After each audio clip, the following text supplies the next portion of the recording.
that favor, excuse me, as your servants whom you have been pleased to call to the performance of important trusts in this republic. Let your blessings descend upon us here assembled, and grant that we treat and consider all matters that shall come under our deliberation in so just and faithful a manner as to promote your honor and glory, and to advance the peace, prosperity, and welfare of our country and of those whose interests you have committed to our charge. Amen.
I direct that Sergeant at Arms ring the bell for 10 minutes.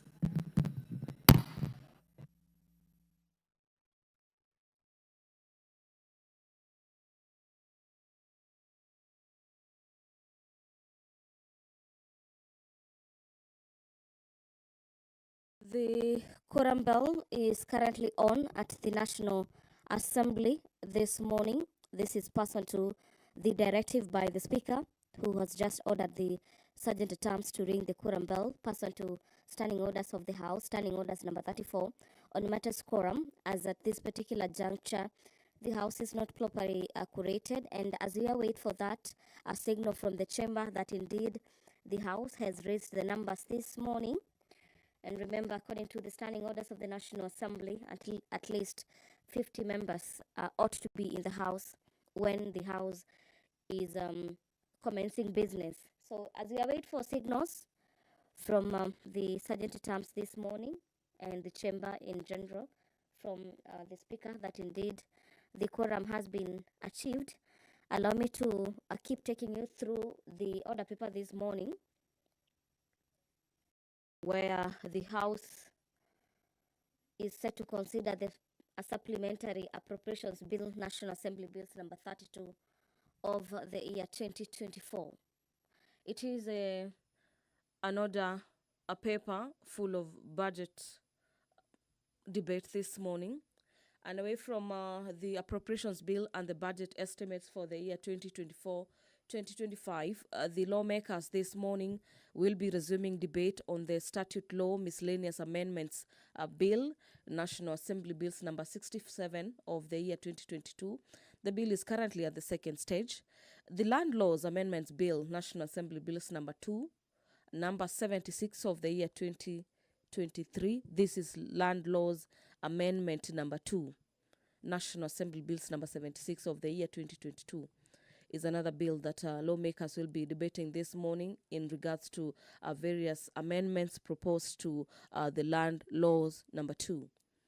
The report of the Auditor General on the National Government Constituencies Development Fund for 9 constituencies in Bungoma County is a motion that will be spearheaded by the Chairperson, Decentralized Funds Accounts Committee, that the House adopts the report of the Decentralized Funds Accounts Committee on its consideration of the reports of the Auditor General on the financial statements for the National Government Constituencies Development Fund, popularly known as NGCDF, for the 9 constituencies in Bungoma County.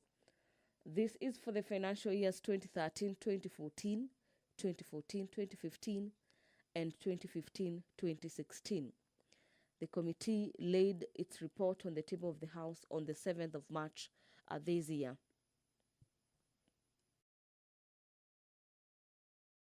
The chairperson of the Departmental Committee on Matters Public Petitions Committee will be moving a motion on the public petitions on funds spent contrary to the provisions of Article 223 of the Constitution, that the National Assembly adopts the report of the Public Petitions Committee on its consideration of public petition number 4 of the year 2022. This public petition is in regards to the funds spent by the national government contrary to the provisions of Article 223 of the Constitution, and the committee laid its report on the table of the House on the 12th of March, the year 2023. Remember, our dear viewers, Article 223 of the Constitution permits the government to use monies in case of emergency and later on report to the National Assembly in regards to its usage without first seeking the approval of the House on the usage of the monies. These are in case of emergencies such as drought, as well as floods and disaster management in general. Let's now move ahead, where the Chairperson Public Investments Committee on Matters Social Services, Administration of and Agriculture will be moving a motion on the reports of the Auditor General on the financial statements of specified state corporations, that the House adopts the second report of the Public Investments Committee on Matters Social Services, Administration and Agriculture on its consideration of the reports of the Auditor General on the financial statements of the Kenya Medical Training College for the financial years 2017-2018 all the way to 2020-2021, the Kenyatta University Teaching and Referral Hospital for the financial years 2019-2020, the Kenya Medical Research Institute for the financial year 2022, 2023, and 2024, and 2023, as well as 2013-2014, and finally, the Kenya Medical Laboratory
Thank you, Honorable Chair.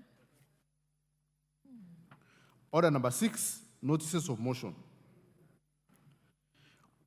Order number 7, questions and statements.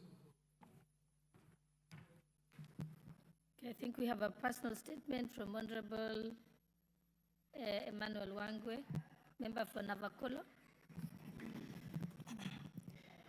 Thank you, Honorable Speaker. Honorable Speaker, pursuant to the provisions of Standing Order 44-2E, I wish to make a personal statement regarding the passing of my beloved mother, Mama Agneta Nerima. Honorable Speaker, very few things leave an indelible mark on the heart of an African man like the death of a mother. We all remain children of our mothers, irrespective of age, rank, and status in society. When I received the devastating news of my mother's passing, my world momentarily came to a standstill. I was heartbroken and my heart bled. However, when messages of condolences and calls started pouring in from Kenyans across the country, led by the executive and this honorable House, I regained strength and confronted the situation, accepting God's will and embarking on the journey to lay my mama to rest. Honorable Speaker, biologically I was bereaved. However, in the true African sense, it was this honorable House that was bereaved. It was the people of Navaholo constituency who were bereaved. It was my relatives, friends, and associates across the country who were bereaved. With a profound sense of duty, all these groups mourned my mother as their own parent. The moral and material support was immeasurable. Allow me to thank the great people of Navaholo most sincerely. Mama's death demonstrated that over the years I've served my constituents, we have created a strong bond and sense of familyhood. From the associations of local border borders to the Mama Mboga across markets, the teacher associations and the clergy, they all played a critical role in giving me moral support and making material and financial contributions to give Mama a befitting send-off. Honorable Speaker, I was deeply touched by the President's message relayed immediately after I lost my mother. His material support cannot be gainsaid. Special gratitude to my party leader, the Right Honorable Raila Amolo Odinga, EGH, for his personal call and delegation to condole with me. I must also sincerely thank this honorable House for offering me the shoulders to lean on at my hour of need, led by the Right Honorable Speaker himself and the honorable members who visited to condole with me, both in Nairobi and my rural home. This gesture and the enormous financial support is the reason I stand strong before you today. Honorable Speaker, allow me to thank the judicial arm of government, the judges and magistrates who made moral and material contributions and attended the burial in Navaholo. To my brother and friend, the Honorable Bernard Shinali, MP, who chaired the funeral committee and coordinated all groups, I am most grateful. Finally, Honorable Speaker, I cannot fail to recognize the role played by the Catholic Church, particularly Right Reverend Bishop Joseph Obanyi, my parish priest, Reverend Father Isinyu, all the evangelical church leaders, and a team of doctors led by Dr. Kenga Mwoga. The outpouring of support extended beyond my constituency. I'm eternally grateful to all those near and far, from all walks of life, who rallied with me. Thank you, Honorable Speaker and members, for your love, care, and commitment during my family's time of grief. I am forever indebted. Thank you, Honorable Speaker. And our deepest condolences from the House and myself in person. Thank you. Next statement. I think we have a statement by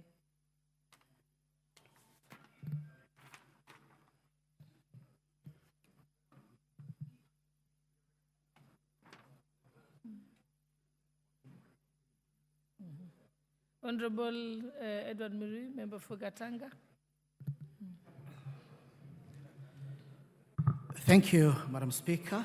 Honorable Speaker, pursuant to the provisions of Standing Order 44, subsection 2C, I rise to request for a statement from the chairperson of the Departmental Committee on Finance and National Planning, regarding the inordinate delay by Kenya in ratifying the agreement for the establishment of the Africa Finance Corporation. Honorable Speaker, the Africa Finance Corporation, in quotes AFC, was established on the 28th May 2007 as a multilateral development finance institution dedicated to promoting private sector-led infrastructural investment across Africa's continent. Its mission is to address Africa's infrastructure development needs and foster sustainable economic growth through equity project development, financial advisory, and treasury management services. Honorable Speaker, the AFC operates under the agreement for its establishment dated 28 May 2007. 43 Africa's sovereign states signed an instrument of accession and acceptance of membership to the AFC as a supranational body. The Republic of Kenya, through the National Treasury, signed the instrument of adherence to the terms of the AFC on the 7th June 2017. But since then, the National Treasury is yet to submit the instruments for the treaty establishing the AFC to the National Assembly for ratification. Honorable Speaker, it is against this background that I request for a statement from the chairperson of the Departmental Committee on Finance and National Planning on the following. 1. What milestones have been made in effecting the ratification of the treaty for the establishment of the Africa Finance Corporation in Kenya since signing of the instrument of adherence on the 7th June 2017? 2. What has caused the inordinate delay by the National Treasury in submitting the treaty to the National Assembly for ratification? And 3. When does the ministry intend to submit the treaty to the National Assembly? Thank you, Honorable Speaker. Thank you. Next, we have a statement by the Honorable Member for Loima to respond to it. Is the chairperson for lands here? Or someone from the committee? I don't think I saw anyone. So they shall be informed by the clerk's desk. But I think we can proceed with the Honorable Member Prontos Akunja, Member for Loima. You may proceed with your statement. Thank you, Honorable Speaker. Honorable Speaker, I rise to request for a statement regarding the disbursement of the Presidential Secondary School bursary. Honorable Speaker, pursuant to the provision of Standing Order 44-2C, I wish to request for a statement from the chairperson of the Departmental Committee on Social Protection regarding the lack of full disbursement of the Presidential Secondary School bursary. Honorable Speaker, the Presidential Secondary School bursary was established in 2013 under the State Department for Social Protection with the aim of enhancing secondary school enrollment, attendance, and completion of studies by orphans and vulnerable children. This initiative was a commendable commitment to actualizing the provision of Article 53(1)(b) of the Constitution, which enshrines the right of every child to free and compulsory basic education. The National Assembly plays a crucial role in approving the annual budget, which includes an allocation of 1.2 billion to the Presidential Secondary School bursary, intended to be distributed across the 290 constituencies. However, it is deeply concerning that for the last 2 financial years, constituencies have only received a paltry sum of the total fund, and the consequences of this shortfall has been devastating. Numerous orphans and vulnerable children who rely heavily on this fund for their education have been forced to discontinue their studies due to the inability to pay for their education. This situation is particularly alarming given the rising number of targeted beneficiaries over the years, further compounding the need for adequate funding. Honorable Speaker, it is against this background that I request for a statement from the chairperson of the Departmental Committee on Social Protection on the following. One, what are the reasons for lack of disbursement of the full amount of the Presidential Secondary School bursary to constituencies in the last 2 financial years? Two, the ministry to outline the plans that have been put in place to ensure timely disbursement of all appropriated Presidential Secondary School bursary funds for the previous and current financial year. Three, what measures has the ministry put in place to guarantee that in future Presidential Secondary School bursary funds are at least as allocated in the budget and disbursed in a timely manner? Thank you, Honorable Speaker. Thank you.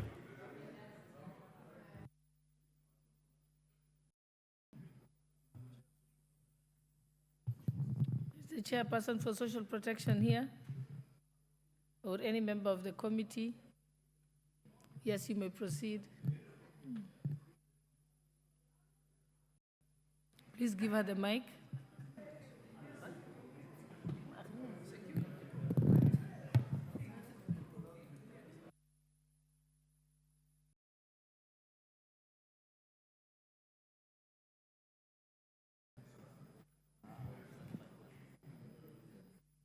There's somebody from the committee who has to, yes, give her the mic, please. Thank you, Madam Chair. We shall be back to this member in 3 weeks' time. Thank you. Okay, thank you. So now we can go to our last statement. Member for Ijara constituency, the Honorable Abdi Ali. Thank you, Madam Speaker. Madam Speaker, I want to request for a statement regarding power outages in Masalani and Ijara wards in Ijara constituency. Madam Speaker, pursuant to the provision of Standing Order 44 2C, I rise to request for a statement from the chairperson of the Departmental Committee on Energy regarding power outages in Masalani and Ijara wards in Ijara constituency. Madam Speaker, for the last 3 months, the residents of Masalani town and Ijara town in Ijara constituency have been experiencing power outages that sometimes last for 30 days. The outages are believed to be caused by negligence of Kenya Power and Lighting Company, KPLC, in their routine maintenance and replacement of dilapidated poles. The power outages are a major concern for the local community. Regrettably, the lack of reliable electricity has caused significant disruption to households and businesses, leading to massive losses of perishable commodities, among them milk and fruits, due to the failure of storage facilities such as coolers and fridges. Moreover, learning institutions and health facilities in the area have also been forced to rely on generators for their operations, which increases their operational costs. Madam Speaker, it is against this background that I request for a statement from the chairperson of the Departmental Committee on Energy on the following matters. Number one, what measures has the government put in place to ensure that the residents of Masalani town and Ijara town have access to reliable electricity? Number two, does the government have plans to compensate affected businesses in Masalani town and Ijara town following massive losses of produce incurred, especially by vendors who sell perishable commodities? Number three, what plan is the government putting in place to install a power station in Masalani Ward and Ijara to provide stable and reliable power connectivity in Masalani and Ijara wards, given the current and reliable connectivity is from Hola Town, Tana River County. Thank you, Madam Speaker. Thank you. Next order.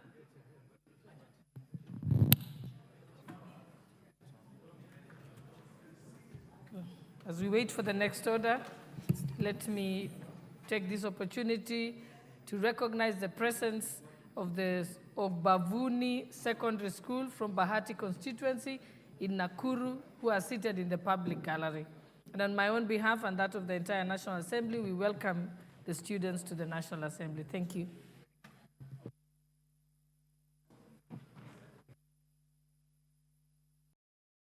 Next order. Order number 8, procedural motion, reduction of application period of a specified bill. What's your point of order, Honorable Lyungi? Madam Speaker, yesterday the chair of internal security gave responses to statements, but you did not give us time to react to the statements. So I wanted to be given the opportunity. Because I think there was no one to respond to it, and I don't know if the chairperson is here now.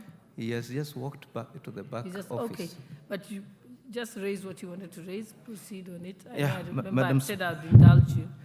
Yeah, Madam Speaker, the chair, Honorable Togos, gave a response to my statement on the circumstances that led to the death of Benjamin Mwaniki Kadengu. And Madam Speaker, I was not satisfied with the response because of the following reasons. Number one, part 2 of my question was not answered. Number 2, the suicide theory that was cooked is not acceptable. Number 3, the investigations has taken 6 months from the date of the death, and the IO says they are investigating and analyzing reports, and they are waiting for results from government chemists for 6 months. No arrests have been made. Family is not briefed and updated on the matter. I'm told the IO is very hostile to the family, and therefore, Madam Speaker, I request for the following. Number 1, there should be a family meeting for briefing between the county commissioner and the DCI. Number 2, we request for independent investigations from DCI headquarters, not the local DCI from OLA. And therefore, Madam Speaker, I request the chair to take up that matter. Thank you, Madam Speaker. Thank you. As I see that the chair had walked out, I think I'll ask the leader of majority to be able, or you're a member of the committee? What's your point of order? Madam Speaker, thank you very much. My point of order is that I've just raised a statement which is very sensitive in terms of the Kenyan power, and I really wanted a commitment in terms of the number of days or number of weeks from the chairperson of the Committee of Energy or any member of that committee. Second, my other point of order is, Madam Speaker, I want to concur and follow what my colleague have said. Yesterday, we got a report from the chairperson for internal security on my statement I raised some 1 month ago on the missing of Haret Khalif and Abdurrahman on abduction. The statement that the chair of Committee for Internal Security raised, it was too general. I just request your guidance on that matter because the families of the 2 people missing in the Ijara constituency, they request either their people to be given when they are alive or when they're even not alive. So I request at least proper investigation, including multi-sectoral, multi-agency teams to be put in place so that we can get the feedback for the families that are affected. Thank you very much. Thank you.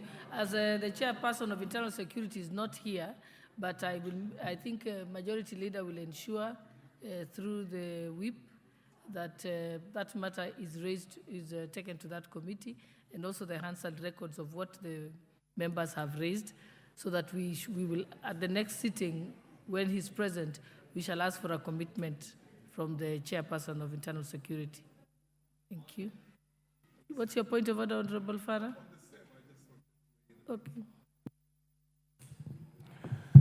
Madam Speaker, I wish to add my voice to what the Honorable Member for Ijara has said.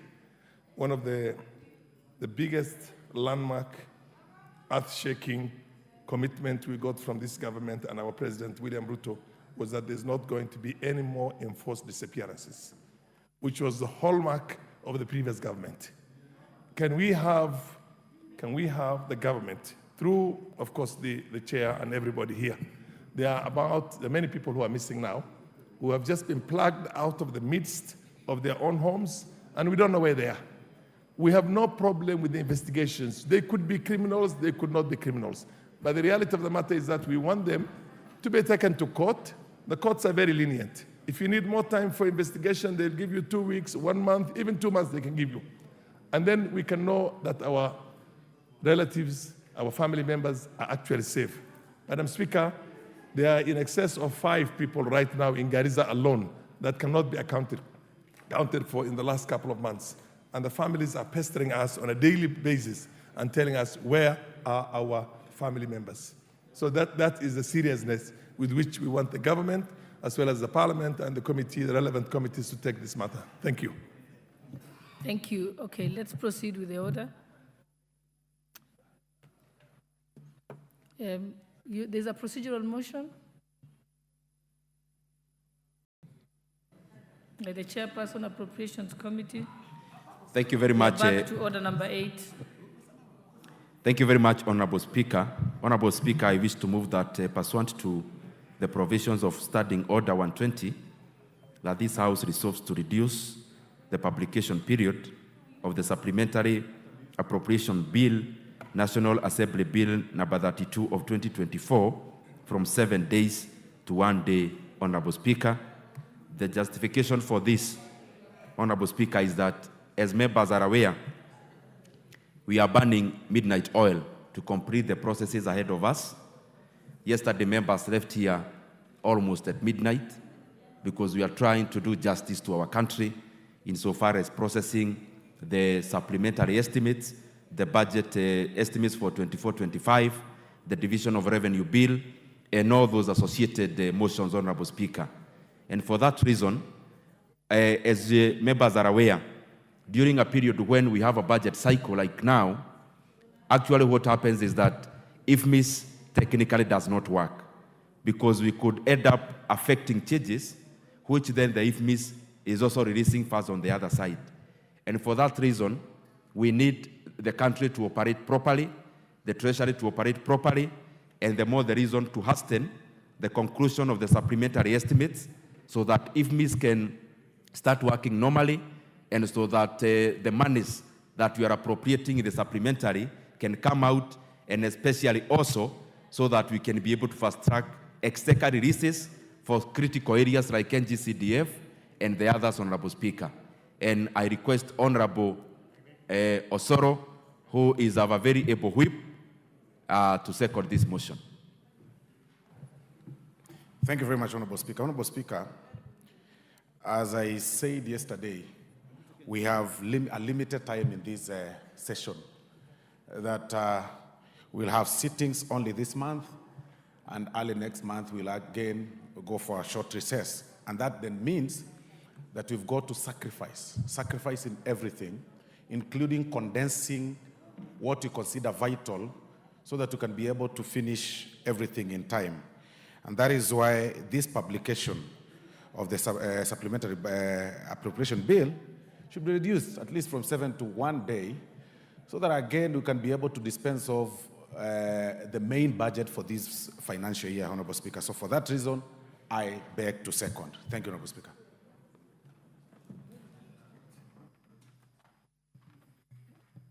You have seconded? I didn't hear I beg to second. Let us proceed. Honorable members, I now propose the question that pursuant to the provisions of Order 120, this House resolves to reduce the publication period of the Supplementary Appropriations Bill, National Assembly Bill number 32 of 2024, from 7 days to 1 day.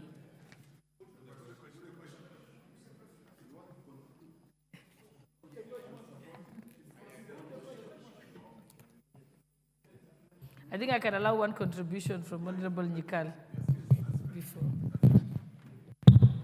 Thank you, Madam Speaker.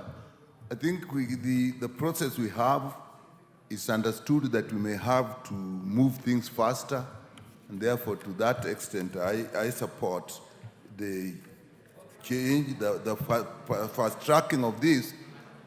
But, Madam Speaker, there's something we should take as a general principle. I know we are moving very fast, and even to the next item, the budget 2024 will move very fast.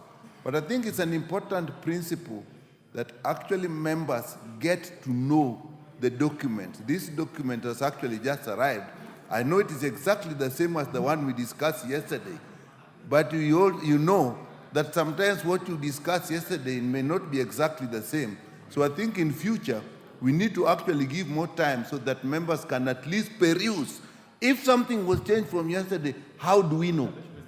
So I think that's an important part, but for this, I support.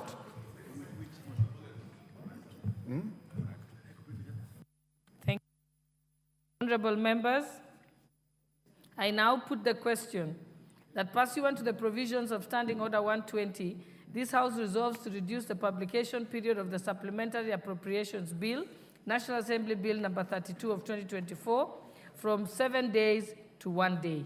Will as many as of that opinion say aye? Aye. Will as many as of the contrary opinion say nay? The ayes have it.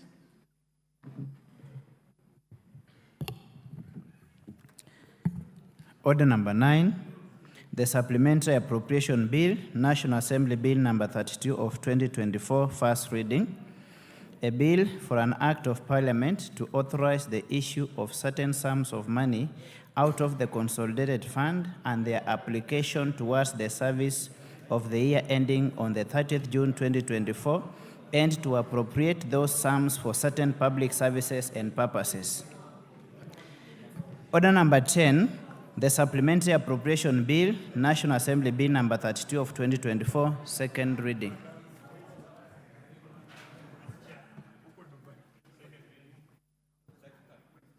The mover.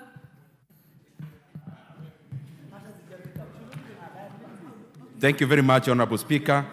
Honorable Speaker, I beg to move that the Supplementary Appropriations Bill, that is the National Assembly Bill number 32 of 2024, be now read a second time. Honorable Speaker,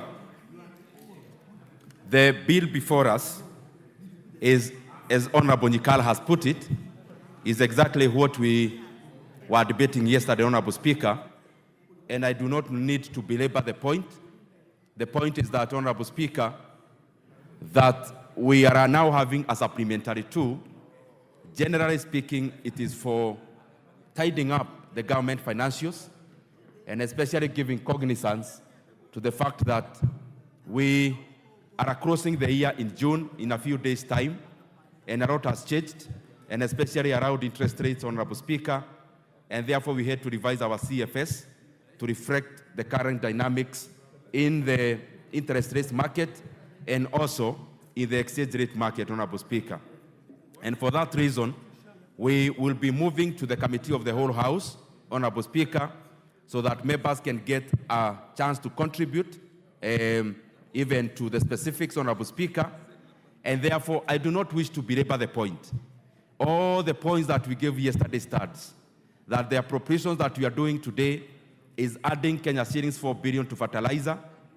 It is adding, Honorable Speaker, some money to the security agencies, Honorable Speaker, it into flood mitigation and issues around supporting Kenyans. who have been heavily affected by the vagaries of the weather and excessive rains. And Honorable Speaker, we are also getting this money from what I insinuated there before, from especially CFS, where we anticipate to pay lower than budgeted in the supplementary one interest rate for our financial obligations, both domestically and externally.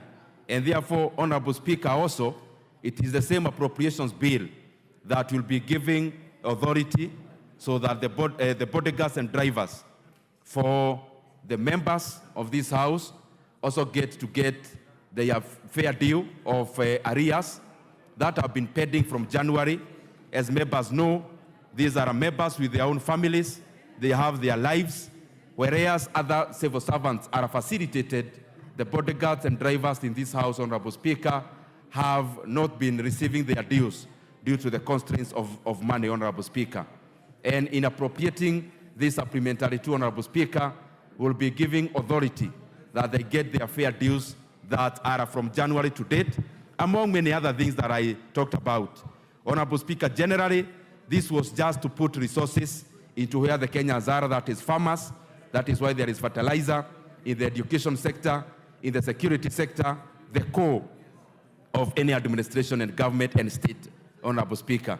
And without further ado, I wish to move and request the Honorable Mary Emase. I request the Honorable Mary Emase, who is the chairperson of the Budget and Appropriations Committee, to second this motion of the appropriations bill for the supplementary two. The Vice Chairperson. I second.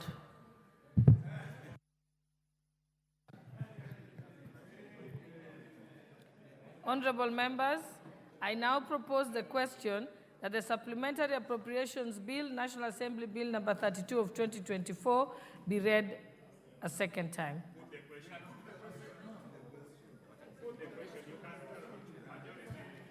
Minority Leader, you may I'll give you a few minutes. Whereas I agree, Honorable Speaker, that we need to put the question, I thank you for indulging me so that I can say one or two things. First and foremost, I want to commend the work of the Budget Committee in the last couple of weeks. Chairperson, Budget, you're being addressed. I don't know if he's listening to me. Members are hearing. Proceed. Honorable Speaker, I wanted to say that I needed to commend the Budget and Appropriations Committee for the good work they have been able to do in the last couple of weeks. I can see my friend Babu Owino is there. I don't know who else is here. Members of the committee. Hey, Mwashako himself, the chairman of the CPC. Honorable Atandi is there. Honorable Ruto Dinga, and many other members who have done an exceptional job in the last couple of weeks, trying to deal with very serious issues. First and foremost was the issue of mediation, then on the Division of Revenue Bill, and then they have dealt with the issue of the main estimates for the next financial year, and now they've been able to deal with this issue of supplementary estimates too. Honorable Speaker, as I commend the committee under the able chairmanship of my good friend, the Honorable Ndindi Nyoro, let me say one thing. We have got a problem still with money earmarked for political parties. Honorable Speaker, you will recall that in supplementary estimates 1, monies that had been budgeted for political parties funding was reduced from 1.4 billion shillings to a mere 600 million shillings. That is a reduction of a whopping 800 million shillings.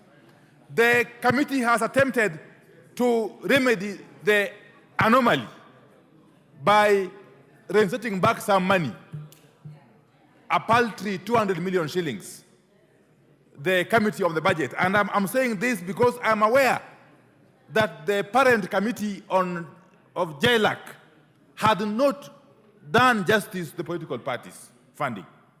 in their report to the Budget Committee. But that is now out under the bridge.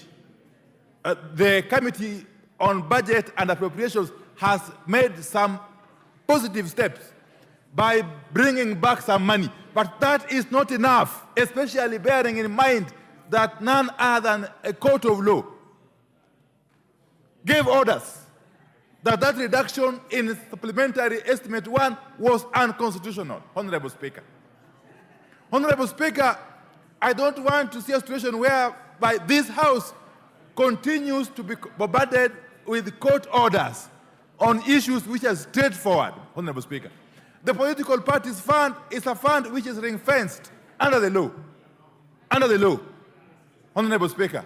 If we look at the Political Parties Act at section 23, 24, 25, it is clear. The Political Parties Fund is 0.3% of the total national revenue, Honorable Speaker. In the same manner, the national government, the CDF fund is ring-fenced. The Political Parties Fund is equally ring-fenced. Honorable Speaker, I want to plead that going forward, first and foremost, we need to ensure that in the new financial year, we put in place enough money. We budget for the political parties funding in accordance with the law.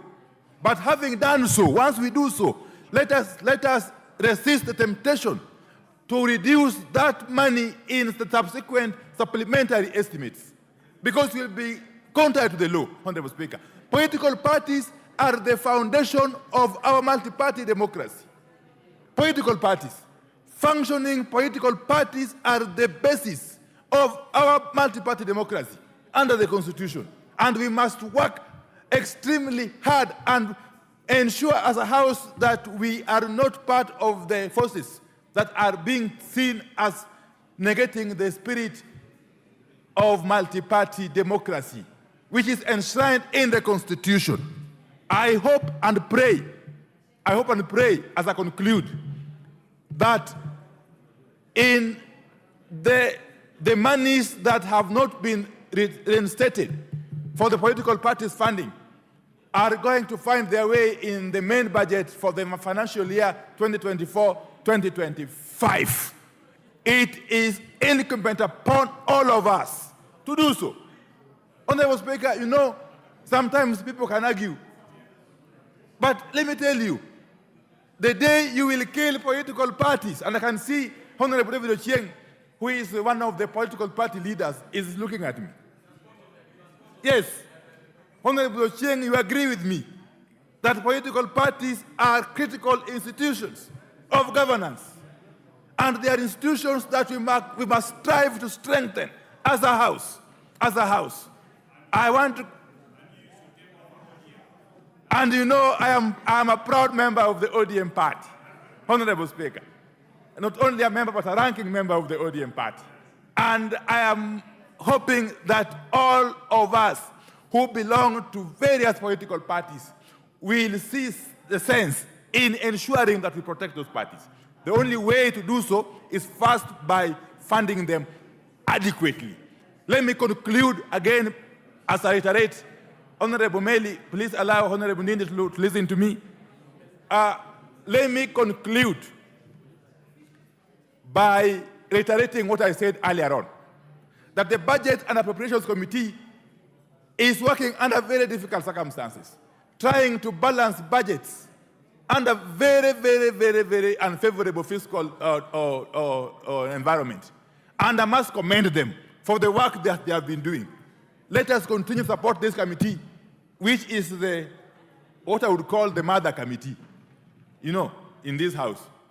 And with those very many remarks, Honorable Speaker, I want to support the appropriations bill for supplementary estimates 2.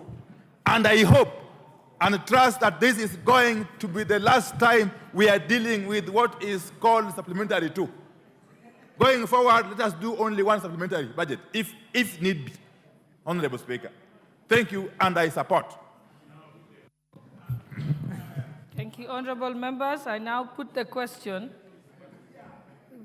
that the Supplementary Appropriations Bill, National Assembly Bill number 32, of 2024 be read a second time. Will as many as of that opinion say aye? Aye. Will as many of the contrary opinion say nay? The ayes have it.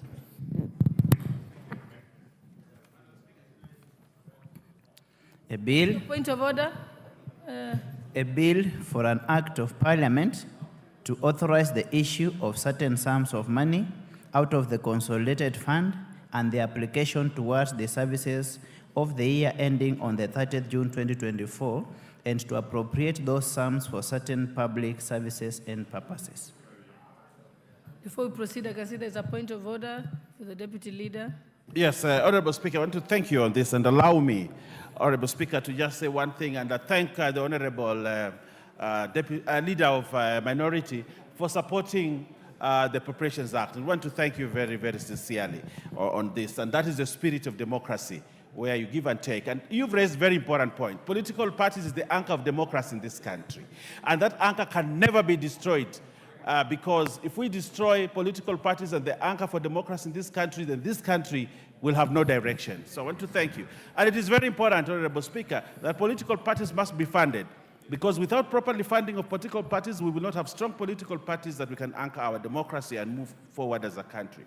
Honorable Speaker, as I support the idea of having this money in the budget that has been returned to the budget, and that now political parties are going to be funded, it is imperative for political parties to ensure they put important structures to run political parties as they are supposed to be. But as the Honorable Wandai takes that trajectory and moves forward and supports the budget, I would also ask him to look at a budget has two phases. One, the incomes and the outflows. So as you support this, also support the revenue-raising measures, so that we have enough money to fund the budget and to fund political parties. You cannot celebrate because we have budgeted for political parties and frown when it comes to revenue-raising measures. So, Honorable Speaker, I would like to put it on record so that, we want to have him on record that he supports the revenue-raising measures for this country so that we are able to fund political parties. I thank you, Honorable Speaker. Now we can move on. Okay, thank you. Next order. Next order. Order number 11, Committee of the Whole House.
Honorable members, the Honorable Wandai, the Honorable Yamita, take your seats. Take your seats. Members, let's take your seats so that we proceed with this very important matter this morning. Members, we are in the Committee of the Whole House to consider the Appropriation Bill, National Assembly Bill number 32 of 2024. It is a supplementary appropriation bill, National Assembly Bill number 32 of 2024. And we will start with the schedules, then we'll go to the clauses, because the schedules have an impact on the clauses. So we'll start with the first schedule. First schedule. I propose that the first schedule B, the schedule of the bill. Honorable Chair. Thank you very much, Honorable Chair.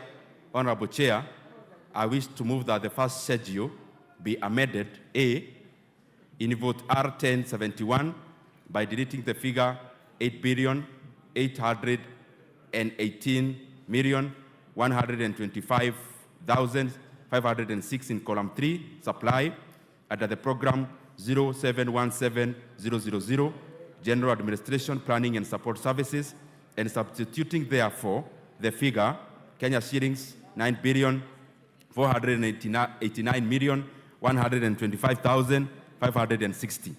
B, in vote R1071 by deleting the figure Kenya shillings 2,127,400,766 Kenya shillings in column 3 supply under the program 0718000 public finance management, and substituting therefore the figure Kenya shillings 386,400,766. C, in vote R1071 by deleting the figure Kenya shillings 74,040,000 in column 3, that is supply, under the program 0719000 economic and financial policy formulation and management, and substituting therefore Kenya shillings, the figure Kenya shillings 124,040,000. D, in vote 1071 by deleting the figure Kenya shillings 1,686,784,580 in column 3 supply under the program 0717000 General Administration, Planning and Support Services, and substituting therefore the figure Kenya shillings 1,086,784,580 shillings. A, in vote D1071 by deleting the figure Kenya shillings 5,677,875,310 in column 3, that is supply, under the program 0718000 public financial management, and substituting therefore the figure Kenya shillings 6,977,875,310. In vote D1071 by deleting the figure Kenya shillings 3,292,790,000 in column 3, that is supply, under the program 0719000 economic and financial policy formulation and management, and substituting therefore the figure Kenya shillings 3,612,790,000 G by effecting the consequential amendment therefore. Honorable Speaker, Honorable Chair, just for the comfort of members, at a time like this when we are working with so many documents, what we do at the end of it is clean up. So what you are just doing is realignment and clean up. There is nothing consequential, and that is why the sum total is zero sum. Thank you, Chair. I now propose the question that the first schedule be amended as proposed by the Chair. Honorable Nyikal. Whereas I agree with the chair that at this time we're just actually doing alignments, but does it mean we have it on record that actually this does not mean any fine change in the amounts that in the areas that are affected, so that everything remains as we saw them yesterday when we were discussing the document? Chair, confirm that these are what we passed yesterday, and that no vote is losing or gaining. Thank you very much, Daktari and Honorable Chair. Honorable Chair, I can confirm authoritatively that this is just pure cleanup. If you look, as you check, Daktari, this is just pure movement from possibly recurrent to development. It usually happens all the time, and there is no consequential change. I therefore put the question, the first schedule of the bill be amended as proposed by the Chair. Will as many other opinions say aye? Will as many other opinions say nay?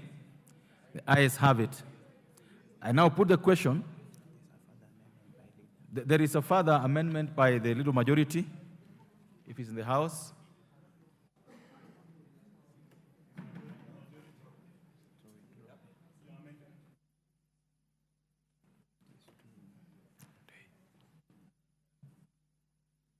Yes, Majority Leader. Thank you, Honorable Chair. Chair, having consulted with the Chair and the Chair of Education Committee, and considering that we have only about 3 weeks to the end of the financial year, and the challenges that might be there, foreseeable challenges with exchequer releases, we have agreed that the concerns that were there on these figures for university funding are issues that we can address in the next financial year from next week. I therefore wish to drop this amendment after consulting with the two chairs. Thank you so much. So the amendments by the Honorable Majority Leader are hereby dropped. I therefore put the question that the first schedule as amended be the schedule of the bill. Will as many of that opinion say aye? Will as many of that opinion say nay? The ayes have it. Second schedule. I propose the question that the second schedule be the schedule of the bill. Honorable Chair, second schedule. Thank you very much, Honorable Chair. Honorable Chair, I wish to move that the second schedule to the bill be amended as it appears on the order paper, that is A, as it appears on B, C, and D, and E in the order paper, Honorable Chair. And again, this is majorly, as you check, it is in the health sector. The chair is here, and also in the education sector. It is exactly the same thing, realignment of the votes, so that we do a tidy job. Thank you very much, Honorable Chair. Thank you. I propose the question, therefore, that the second schedule be amended as proposed by the chair. I now put the question that the second schedule be amended as proposed by the chair. Will as many of that opinion say aye? Will as many of that opinion say nay? The ayes have it. Members, I now put the question, therefore, that the second schedule as amended be the schedule of the bill. Will as many of that opinion say aye? Will as many of that opinion say nay? The ayes have it. Clauses 2, 3, 4, and 5. Members, I propose the question that clauses 2, 3, 4, and 5 be the clause of the bill. Be part of the bill. No amendments. I therefore put the question that clauses 2, 3, 4, and 5 be part of the bill. Will a member of that opinion say aye? Will a member of that opinion say nay? Ayes have it. Title. As I propose the question that the title will be the title of the bill. Because I know how many members, I therefore put the question that the title will be the title of the bill. Will as many of that opinion say aye? Will as many of that opinion say nay? The ayes have it. Clause 1. I propose the question that clause 1 be part of the bill. I now put the question that clause 1 be part of the bill. Will as many of that opinion say aye? Will as many of that opinion say nay? The ayes have it.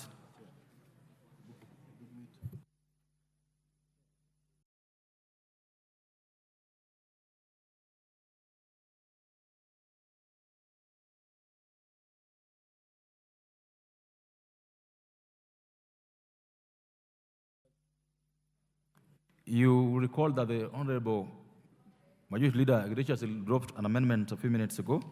I would like, before we finalize this process, to give a chance to the Chairman of the Budget Committee to make a statement of that, what was dropped by the Majority Leader. Go ahead.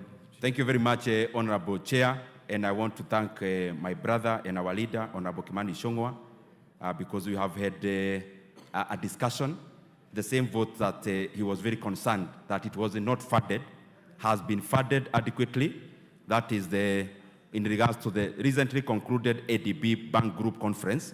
And just for the record, Honorable Chair, what we have done is to recommend an amendment to the Supplementary Appropriations Bill 2024, National Assembly Bill number 32 of 2024. Honorable Chair, at the vote R1071, there is an emerging need to settle the outstanding pending bill for the recently concluded African Development Bank Group Conference held at KICC. I recommend reallocation of item 71001302, that is Public Sector Accounting Standards Board, Kenya shillings 240 million, and Kenya shillings 172 million from 1071000204 National Government Budget Process, 2630-100 current grants to government agencies and other levels of government budget reserve. The Honorable Chair, what you are basically doing is to transfer what I have read into the settlement of the pending bill accrued through the recently concluded African Development Bank Group Conference held at KICC to a tune of the same amount, Honorable Chair, of roughly 450 million Kenya shillings. And Honorable Chair, therefore, there is no change in the overall program. There is no change in the overall budget. It is also just part of the rearrangements as requested by the National Treasury. Thank you, Chair. That, members, marks the end of the Committee of the Whole House. What is out of order now? Chair, I just seek to be guided on. I know that from what I heard, it sounds like we actually have an amendment after you had actually go through. Would that be in order, or if that needed to be changed? There's no amendment. He was just expressing his agreement with the amendment earlier dropped. Or he was explaining what was earlier dropped Correct. by the leader of majority? Correct. Okay, thank Correct. you. Honourable members, that marks the end of the Committee of the Whole House on the Supplementary Appropriation Bill, Bill number 32 of 2024. I therefore call upon the mover to move for reporting. Honourable Chair. Thank you very much, Honorable Chair. Honorable Chairperson, I beg to move that the committee do report to the House its consideration of the Supplementary Appropriation Bill, National Assembly Bill number 32 of 2024, and its approval thereof with amendments. Thank you, members. I therefore put the question, which is that the committee do report to the House its consideration of the Supplementary Appropriation Bill, National Assembly Bill number 32 of 2024, and its approval thereof with amendments. Will as many without opinion say aye? Will as many without opinion say nay? The ayes have it.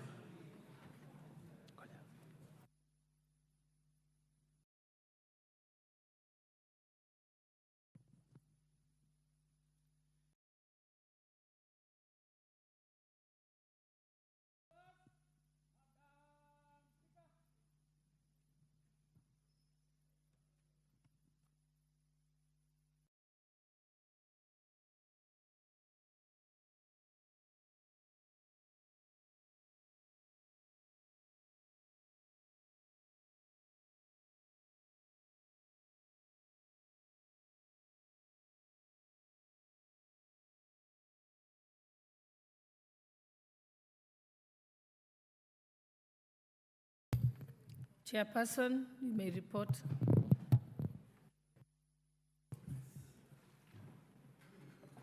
Honorable Speaker, I beg to report that the Committee of the Whole House has considered the Supplementary Appropriation Bill, National Assembly Bill number 32 of 2024, and its approval thereof with amendments.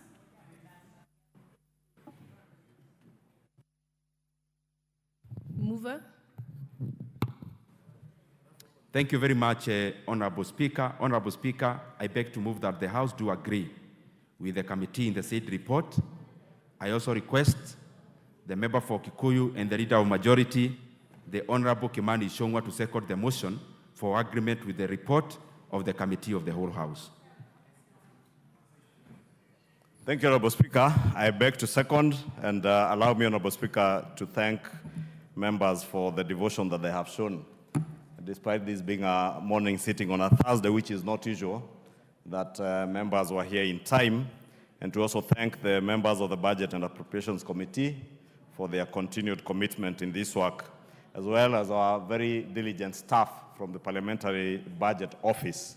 Honorable Speaker, to take this opportunity to call on the National Treasury, because today is around the 6th of June, we have less than 24 working days or 24 days, calendar days, to the end of this financial year to ensure that they have exchequer releases well ahead of time before the close of the financial year, so that the MDAs that have additional allocations that need to be expended within this financial year are expended, and especially so those that have pending bills, where Kenyans are suffering because of bills that have been pending for long. And I do notice there are quite a number of agencies that have been appropriated for resources for settlement of pending bills. And, Honorable Speaker, it is my plea that the National Treasury works with speed to ensure that the exchequer releases come out in time, so that all those Kenyans who have been waiting for the payments from government are able to receive their payments, and this money can recirculate back into the economy and help our country grow. With those remarks, Honorable Speaker, I beg to second.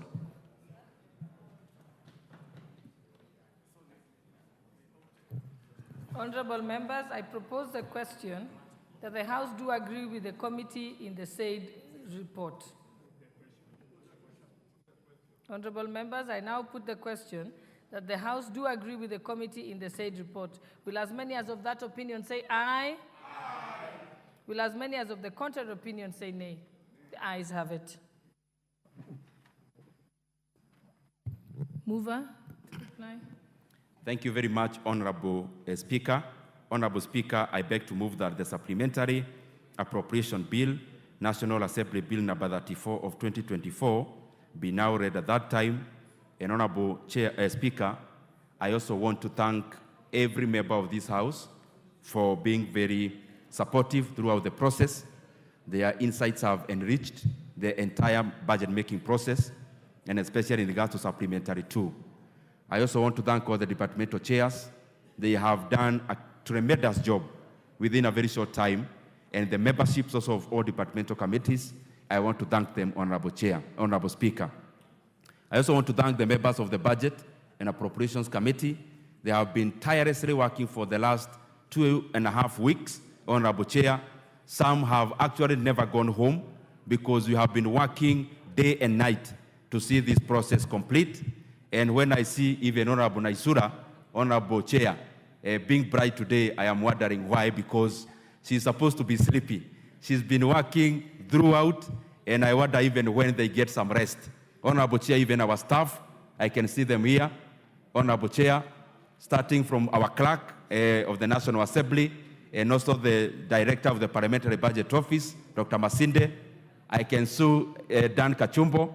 They are donning a very presidential suite. And also I can see Dr. Abel and Julie. And Honorable Chair, just for members to note, they have been very pivotal. Julie and Abel and Honorable Chair, just for members to know, we were in the same university, Kenyatta University, with this great team. Honorable Chair, I wish to move and request the Honorable Honorable Murugara, George Murugara, to second this motion. Thank you. Thank you very much, Madam Chairperson.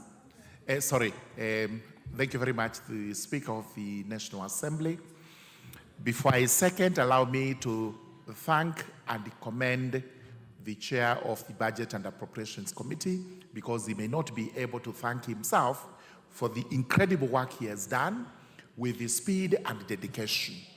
Allow me also to thank the members of Parliament who have actually moved this with the speed it deserves.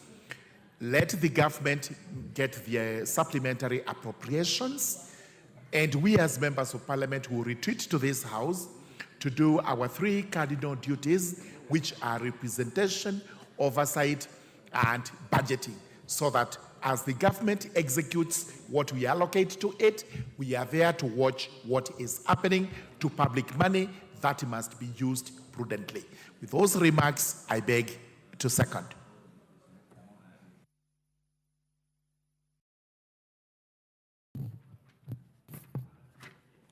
Honorable members, I propose the question that the Supplementary Appropriations Bill, National Assembly Bill number 32 of 2024, be now read a third time.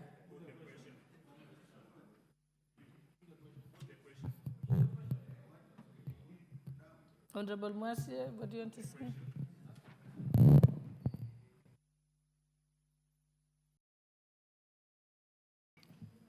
Madam Speaker, may I also appreciate the work that the committee has done and the chair, but I also want to stress what the leader of majority said earlier, that the Treasury must make sure that there's exchequer release. Otherwise, it would be a waste of time for us to sit and pass supplementary budget and they don't release the exchequer. And number two, the MDAs, the agencies, the ministries who have asked for more money, to make sure that if the money is released, they spend it within the time that is remaining. And I actually would propose that agencies that get money and don't spend it actually be sanctioned later on. With that, Madam Speaker, I support. Honorable members, I now put the question that the Supplementary Appropriations Bill, National Assembly Bill number 32 of 2024, be now read a third time. Will as many as of that opinion say aye? Aye. Will as many as of the contrary opinion say nay? The ayes have it. A bill for an act of parliament to authorize the issue of certain sums of money out of the consolidated fund and their application towards the service of the year ending the 30th June 2024, and to appropriate those sums for certain public services and purposes. Order number 12, motion, consideration of the budget estimates for the financial year 2024-2025, general debate, third and last allotted day.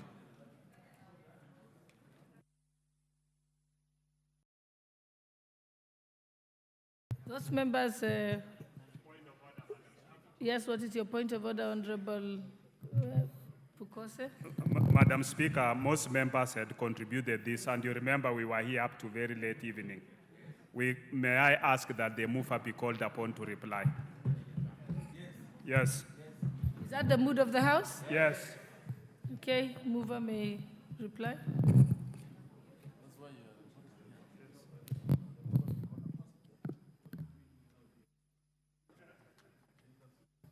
Hold on, Honorable Didi.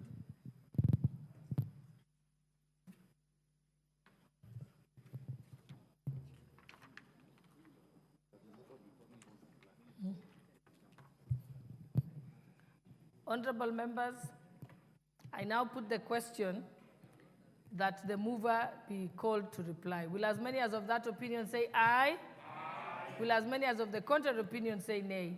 The ayes have it. So, mover, you have now the authority. Thank you very much, Honorable Speaker.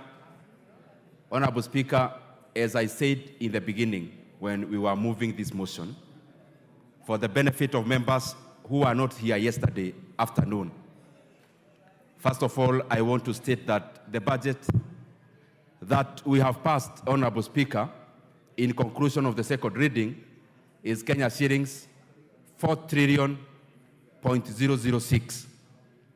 And Honorable Speaker, we have done something that has never happened in the entire budget-making process in Kenya, in the recorded history, that this House passed the BPS level of the budget at Kenya shillings 4.18 trillion, Honorable Speaker. And because this House is prudent, Honorable Speaker, this House has now and will be approving a budget that is a climb down from 4.18 trillion as it was in the BPS to the current level of 4.006 trillion, Honorable Speaker. The essence of this is just to show prudence that yes, we are ambitious as a country in terms of setting the revenue targets, but this House is moderating the same optimism so that we come closer to the reality, and the reality is benchmarking with what has been recorded as revenue in the previous period, Honorable Speaker. And I say so because, Honorable Chair, in this current financial year, we are likely to have a shortfall of revenue collection, and it is because of that this House, Honorable Speaker, the National Treasury, and the Executive, we felt it is important that we make a budget that aligns with the realities of revenue collection. Honorable Speaker, I want to also hail two more things. One is that, Honorable Speaker, Honorable Speaker, I want to say a few more things so that members can also appreciate. Honorable Speaker, in the year 2023, calendar year, this economy of Kenya grew by 5.6% in terms of GDP. And Honorable Speaker, that was ranking Kenya as among the 27th fastest growing economies in the world. Honorable Speaker, our inflation in the month of May was 5.1% year on year. Our inflation in the month of April was actually 5%, Honorable Speaker. Our benchmark target for inflation is 5% with a band of 2.5% either way. And therefore it means we are well within our benchmark as a country, Honorable Speaker, and that is commendable. Honorable Speaker, our currency has been gaining. From January to date, our local currency has gained over 15% against the greenback. It has also gained around 17% against the sterling pound. Our currency has also gained around 18% against most of the regional currencies. Honorable Speaker, what am I trying to say? What I'm trying to say is that this House, led by our leadership and all the members of this House, have been doing an incredible job in passing laws and in passing regulations that are in tandem with an economy that is thriving. Honorable Speaker, I want to cite out a few things as requested by you, Honorable Speaker. One is that we have been able to add Kenya shillings 10 billion into fertilizer subsidy. Fertilizer subsidy will go into making agriculture, and especially the farming part of agriculture, profitable for the Kenyan farmers. Honorable Speaker, out of the same intervention last financial year, we saw about a huge harvest, Honorable Speaker, where the harvest of maize in our country, Honorable Speaker, which is our staple food, grew from 45 million bags, which is average production every year, to 65 million bags, Honorable Speaker, just to show the fiscal intervention of providing subsidized fertilizer is paying off. So therefore, Honorable Speaker, we have allocated 10 million shillings into fertilizer subsidy. We have allocated Kenya shillings 2 billion into coffee cherry fund. We have allocated monies into sugar reforms to clear off the debt that is owed to sugarcane farmers out of the supply they have made in publicly owned factories, Honorable Speaker. Honorable Speaker, Kenya, to a large extent, some areas need us to boost because we need Kenya to develop together. And in that respect, in this bill, Honorable Speaker, we have also proposed over 10 billion Kenya shillings into equalization fund. Honorable Speaker, the pastoralists of Kenya lost their livestock during the previous periods of famine. They have also lost their livestock during the previous periods of insecurity. And in that respect, we have input Kenya shillings 1 billion into restocking, into livestock restocking out of the pastoralists who lost their livelihoods. Honorable Speaker, we have also included monies for electrification in our constituencies. We have added, on top of the usual budget in the energy sector, we have also included Kenya shillings, and members need to hear this. We have included, on top of the usual budget, we have included 14.5 billion Kenya shillings, monies that will be divided equally among all the 290 constituencies for electrification of our villages and estates in the Republic of Kenya, Honorable Speaker. And Honorable Speaker, what we did in the narration of that vote, because we know there are some constituencies which has very high connectivity, but they also have other challenges around lighting. The narrative is that the Member of Parliament can actually propose either electrification projects or street lighting projects. The same will be done under the same 50 million Kenya shillings, Honorable Speaker, so that we continue to grow our nation in across all areas, Honorable Speaker. Honorable Speaker, as I come to the conclusion, we have added monies to NGCDF, as members can see, from 53 billion in this current financial year to 62.9 billion Kenya shillings. And therefore, Honorable Speaker, the parents of Kenya are going to get much more in bursaries. We are going to get much more in infrastructure in our education sector.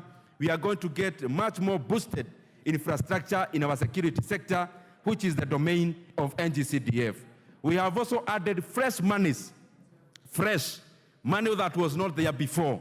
Monies for GAF, Honorable Speaker, we have added 500 million Kenya shillings, monies that will go into boosting the kitty that does a lot of things, and especially social interventions in our counties. Honorable Speaker, the list is endless. It is wrong. But I want to assure the Kenyan people that we have made a budget that will respond to the needs of the Kenyan people, the needs of our economy, and I see an economy that will grow into bounds as we implement this budget. With those many remarks, Honorable Chair, I beg to reply. Honourable members, I think this marks the end of a very eventful period, in my opinion.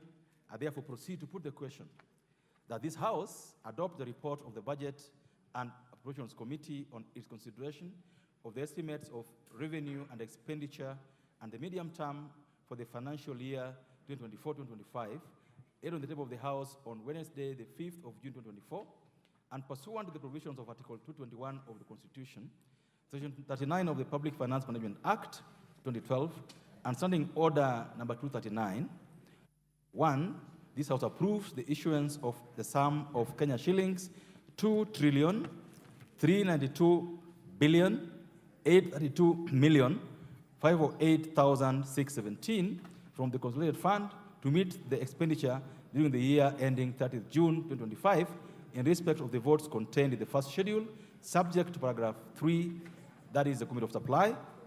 Number 2, this House makes the policy and financial resolutions as contained in the second schedule to the order paper. And 3, this House orders that the Speaker do now leave the chair to facilitate the consideration of the said budget estimates with respect to each vote and program in the Committee of Supply as contemplated under Standing Order number 240 in terms of consideration of estimates in the Committee of Supply. Will as many of that opinion say aye? Aye. Will as many of the opinion say nay? The ayes have it.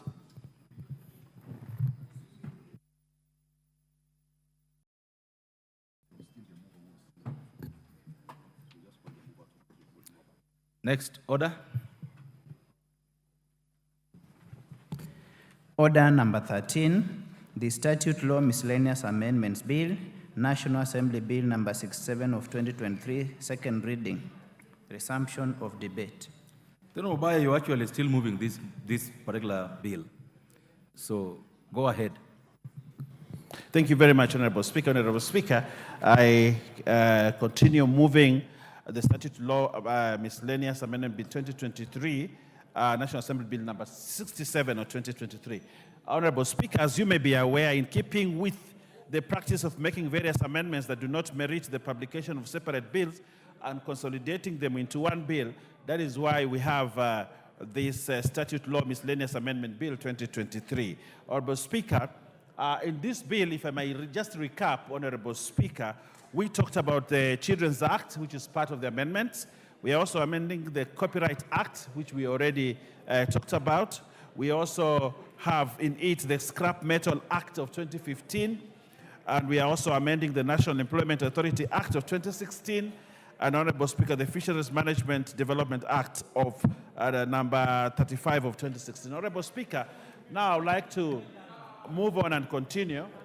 And Honorable Speaker, if you can allow me and ask the Honorable Dindi Nyoro, whom we listened in silence when he was moving, Order members. accord the leadership. The members who want to congratulate Honorable Dindi Nyoro can do so at some other time or in low tones. Yes, Dindi Nyoro, we gave you time to The move. Honorable Baya will be listened to in silence. Hey, Dindi Nyoro, you know we gave you time to move. Honorable Baya, this is your chance now. It's not Give for you to others do a that. chance. Go So, ahead. Honorable Speaker, in this amendment bill, miscellaneous amendment bill, Honorable Speaker, we are also amending the Energy Act of 2019, number 1 of 2019. Honorable Speaker, the bill proposes to give effect to the recommendations of the Presidential Task Force on the review of power purchase agreements.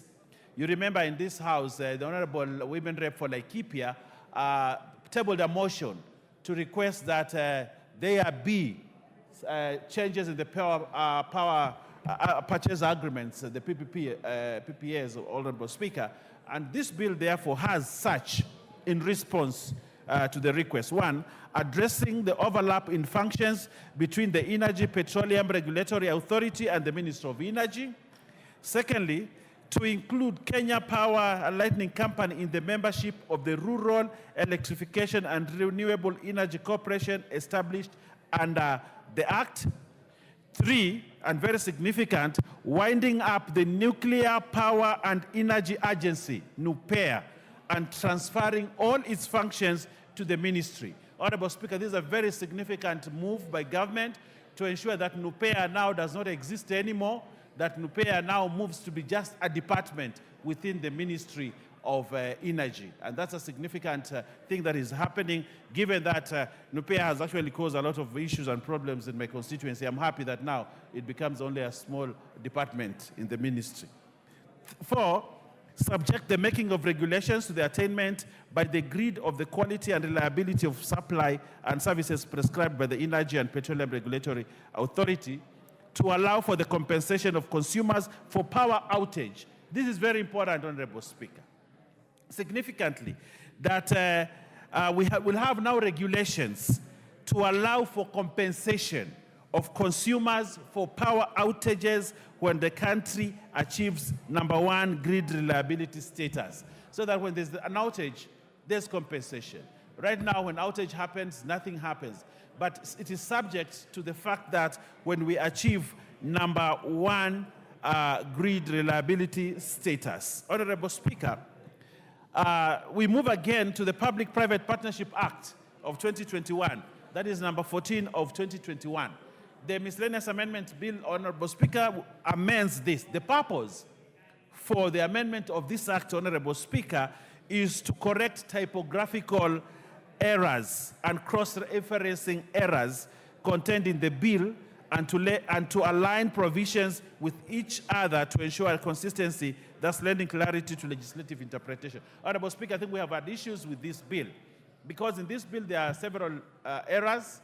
Then there's also a problem of cross-referencing, and therefore interpreting this law has been a problem. And therefore this House is being called upon to ensure that we correct those errors, the typographical, the cross-referencing, so that we are able to properly interpret this bill. Any errors within a bill may be interpreted differently by other people. So we have an opportunity, Honorable Speaker, as we support this bill to correct those errors. Honorable Speaker, again, in this bill, we have the Parliamentary Services Act, very significant, and I think members of this House will be interested to know what kind of amendments are being made in this Parliamentary Service Act of 2019. Honorable members, this bill is for Parliament, and very significantly so, Honorable Speaker, this bill seeks to provide that Commission shall be responsible performing functions necessary for the well-being of the members and staff of Parliament. And it includes one very important and significant matter, Honorable Speaker, that affects members that sit in this House. That is setting the mileage reimbursement rates. You know, initially, the mileage reimbursement rates have been set by the Ministry of Transport and CSRC, and other bodies. But we are bringing back this function to the Parliamentary Service Commission, such that the Parliamentary Service Commission, Mr. Speaker, will now set the mileage reimbursement rates and other facilitations relating to the mandate of the state officers in Parliament. So I ask honorable members to ensure that when we come to third reading, they support this amendment for the welfare of the members of this House. And lastly, Honorable Speaker, we have amendments within the Judicial Service Act of 2021, #1 of 2011. That is the Judicial Service Act of 2011. Honorable Speaker, the proposal in this amendment seeks to provide that the Judicial Service Commission shall be responsible for performing functions necessary for the well-being of judges, judicial officers, and staff of the judiciary, including transport facilitation and the rates of daily subsistence costs. Honorable Speaker, I think it has been noted and agreed upon that the JSC should now look at transport facilitation and rates of daily subsistence, something that the Salaries Remuneration Commission had taken away. But I think we want to restore this, bring it back to the judiciary, taking note that actually the Parliamentary Service Commission, the amendment I have talked about in the Parliamentary Services Act and the amendment in the Judicial Service Act, taking into consideration that under Article 127 and Article 172 of the Constitution, these two bodies are independent constitutions, and therefore they should be allowed to function as independent institutions without necessarily having to have interference from SRC, who always want to interpret Article 230, sub-Article 4 of the Constitution to say that the mandate to facilitate Parliament and to facilitate the Judicial Service Commission is in them. But this amendment will bring back the powers both to the Judicial Service Commission and Parliamentary Service Commission to actually set the limits and rates for the transportation allowances for the two independent bodies, that is Parliament and JSC. So, Honorable Speaker, these are important amendments. Again, Honorable Speaker, I think the Supreme Court also made a pronouncement and found that Article 203 must be read alongside other provisions that provide the same powers to the PSC and JSC. The proposal is thus timely, merited, and seeks to address the constant conflict with SRC. Honorable Speaker, every time we have conflict with SRC, because SRC wants to set limits for Parliament, it wants to set limits for the Judicial Service Commission, but these amendments that we're bringing here, Honorable Speaker, under this statute amendment law, Honorable Speaker, will give these two houses, these two bodies, an opportunity to run away from the conflict with the SRC all the time. Honorable Speaker, it is my pleasure at this moment to request members of this August House, including the Honorable Dindi Nyoro, the Honorable GK, and the Honorable Farah Maalim, to ensure that they support this motion, even when they have not been listening to this very important debate. And we need to teach Honorable Farah need to teach Honorable Dindi Nyoro, who is a young man, that he needs to be listening in Parliament. I would like to know what Dindi did to you this morning. Don't Dindi, you need to return his belt. He needs to listen to others when they are tabling matters, because we listen to him. So, Farah Maalim, teach Dindi Nyoro to be listening, and he should stop distracting him. So, Honorable Speaker, I want to request the Honorable Leader of Majority, the eminent person that we have in this House, the lion who roars and everything happens, to support, to second this bill and provide direction on how we move as a House. Thank you, Honorable Speaker, and Honorable Leader, we welcome to second. Thank you so much. And members, I hope you notice what's happening this morning, that chairs can actually allow their deputies to move motions and second them. Then Majority, go ahead and second this particular bill. Thank you, Honorable Speaker. And as I rise to second, it is indeed true that chairs, it's part of the mentorship, Honorable Speaker. And that is why, Honorable Speaker, even this morning, my very able deputy has moved this bill on my behalf, and I am very much available to second him.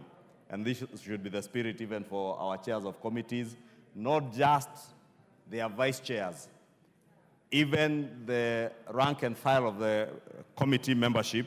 It is good to allow them to move bills and motions, so that is the only way even our new members will learn what happens in the House, Honorable Speaker. So that in the next Parliament or later, within the session of this Parliament, one doesn't become a chair and can't even move a bill.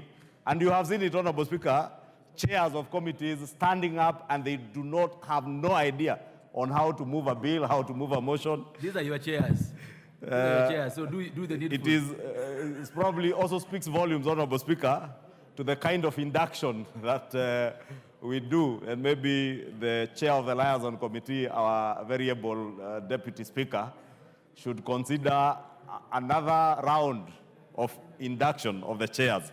But Honorable Speaker, in seconding this motion, Honorable Speaker, as the Honorable Owen has very ably articulated all the acts of Parliament that are being touched by this miscellaneous amendment bill, including the Children's Act, the Copyright Act, the Scrap Metal Act, the National Employment Authority Act, the Fisheries Management and Development Act of 2016, the Energy Act, the PPP Act, or rather the Public-Private Partnerships Act of 2021, the Parliamentary Service Act of 2019, and the Judicial Service Act of 2011. And Honorable Speaker, as members are aware, all our statute law miscellaneous amendments bills, and without the exception of this one, are usually to realign our laws or existing statutes with minor amendments that may not necessarily need a substantive bill to be published to amend. And Honorable Speaker, this bill is no exception. As I said, if you look at the amendments on the Children's Act, Honorable Speaker, this is basically aligning the act to a court ruling. Honorable Speaker, you know the Children's Act of 2022 had a provision that denied sole male applicants from adopting a child unless that child was your relative, Honorable Speaker, and the courts have ruled that that was unconstitutional, and therefore that particular amendment is simply aligning with what the courts have ruled. Honorable Speaker, on the Copyright Act, as the Honorable Owen Bayer ably articulated, is touching on the provisions for equitable remuneration of our performers and producers of sound recordings, and also expanding the responsibilities of collective management organizations towards authors and performers. This, Honorable Speaker, is to ensure that our content creators, our performers and producers of sound recordings are properly remunerated, and the management organizations that run these things are not collecting money and administering that money in a way that disadvantages the producers of the sound recordings and performers. Honorable Speaker, on the Scrap Metal Act, as again was ably articulated by my deputy, this proposes to amend the Scrap Metal Act to provide for a special license for dealing in copper, aluminium, and their alloys. And Honorable Speaker, members including the Honorable Farah and the Honorable Member for Kieni, the Honorable Shieni, who represents the people of Kieni, and the Honorable Farah, who is our Deputy Speaker, and is always, when he's on the seat, is shouting order. Affirming order in the House. But surprisingly, when he's not on the seat, he's behaving in a manner likely to be described as disorderly. I was attracting the attention, Honorable Speaker, so that they may listen, because the Honorable Farah's constituents have a problem with power on the grid, and that he knows.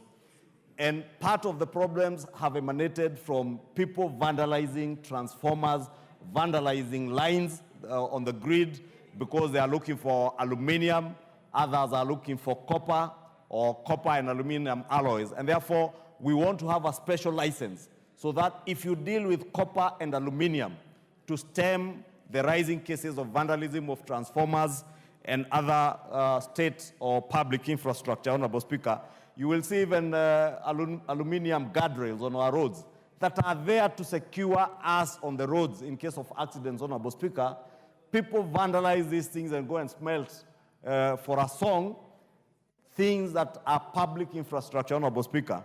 And you remember when the former President Uhuru Kenyatta was commissioning the SGR Phase 2, you remember him swearing in God's name that he will cite the execution of anybody who vandalizes that line.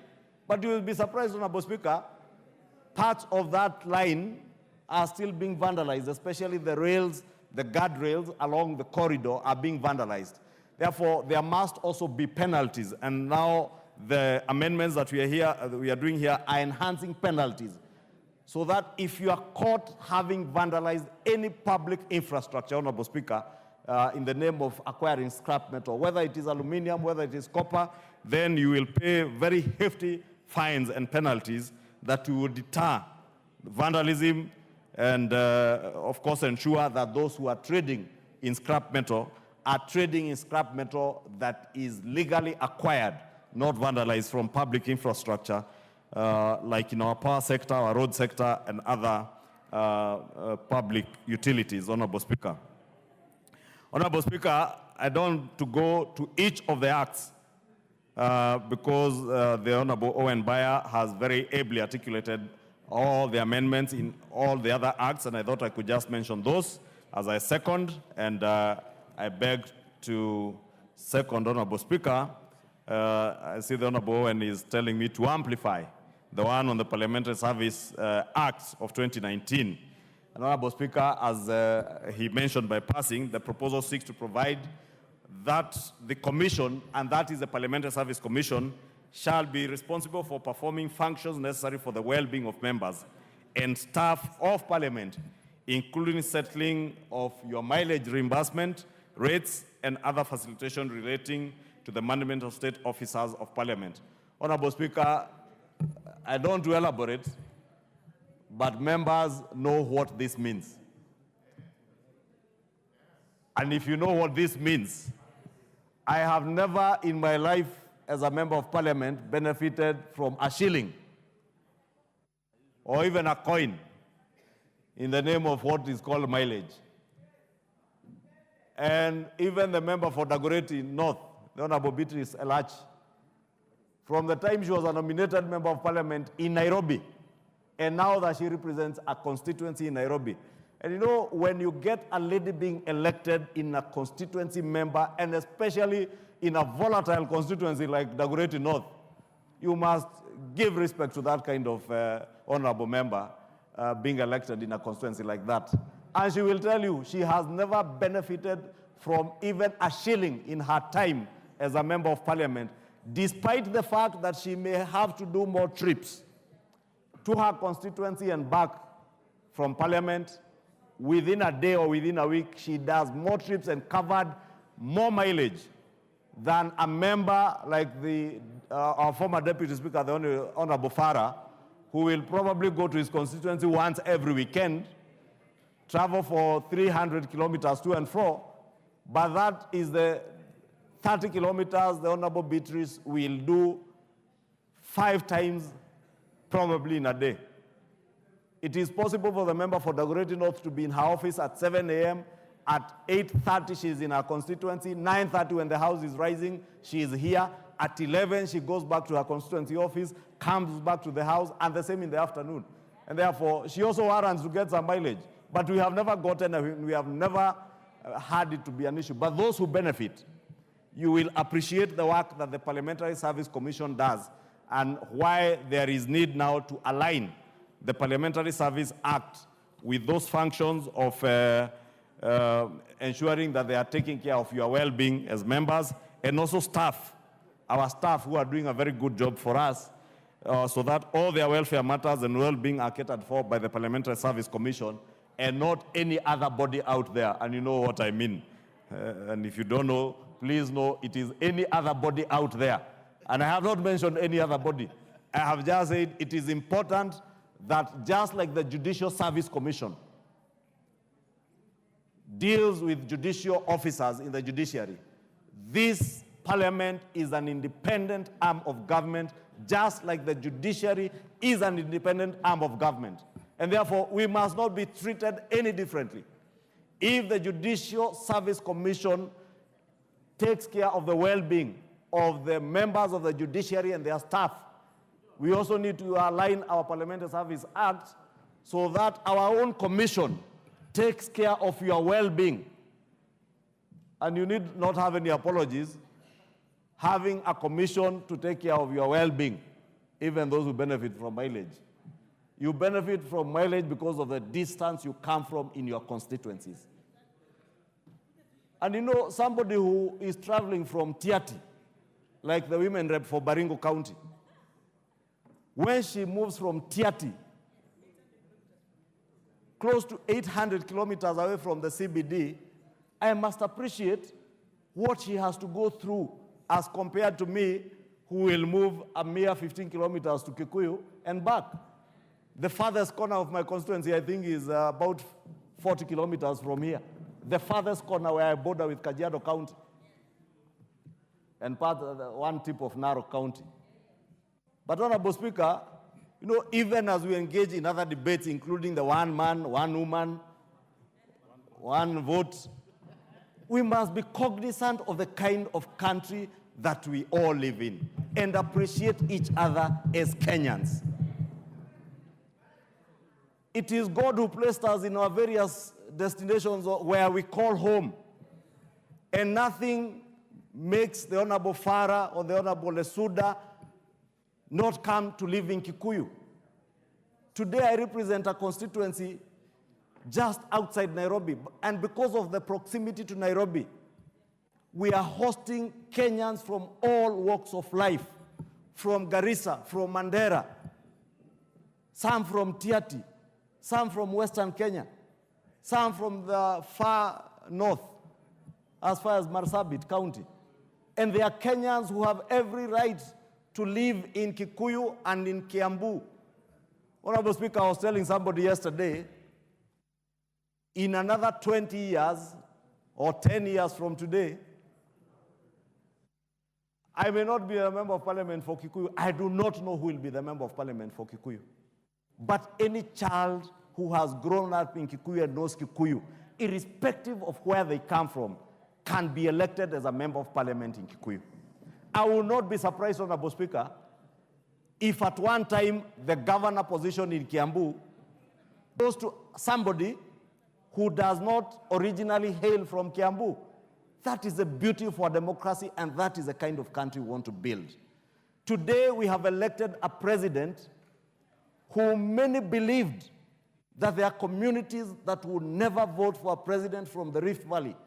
But we elected a president on the basis of what he espoused, what he stood for, not on the basis of where he came from. That is why, Honorable Speaker, elsewhere we have taken time, painfully, to stand for what is right, not what is politically expedient and what you think is politically popular in your village, but what is right and good for Kenya. I said yesterday, Honorable Speaker, Kenya is now playing at a global stage.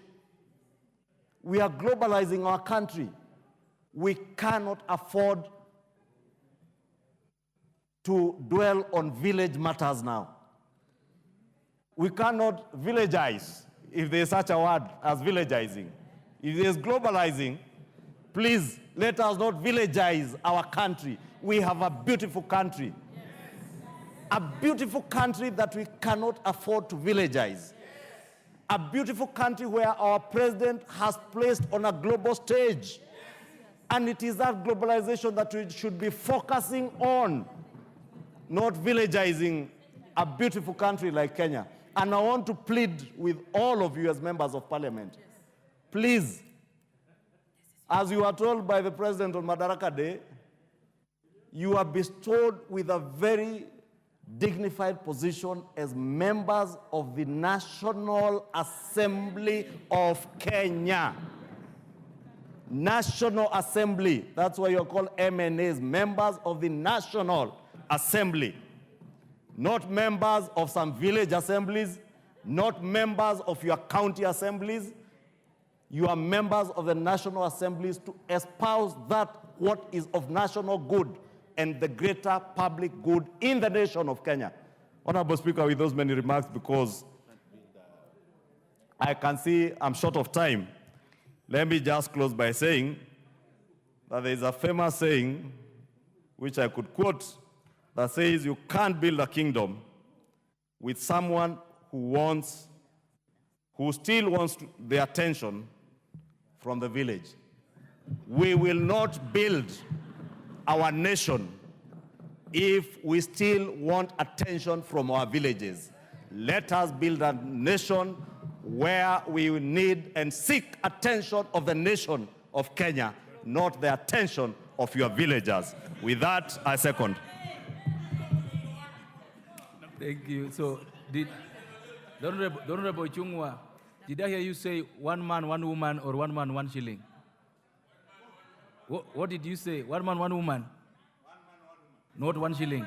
Honorable Speaker, I think I said 1 man, 1 woman, 1 woman, because you know I am a man of a Christian faith. I am married to a beautiful lady from Nyeri County, and you know what they say of our beautiful ladies from Nyeri County, and therefore have to keep re-emphasizing 1 man, 1 woman, 1 vote. Thank you. Okay.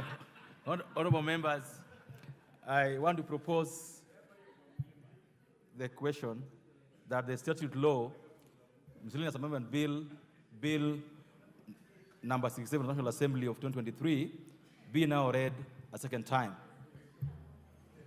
And before I give the first person on this, members, join me in welcoming students from Iriani Secondary School, Tharaka constituency, Tharaka Nithi, who was in public gallery to follow proceedings this morning. And in that regard, I'll give the first bite on this to the honorable member for Tharaka, the Honorable Gitonga Murugara.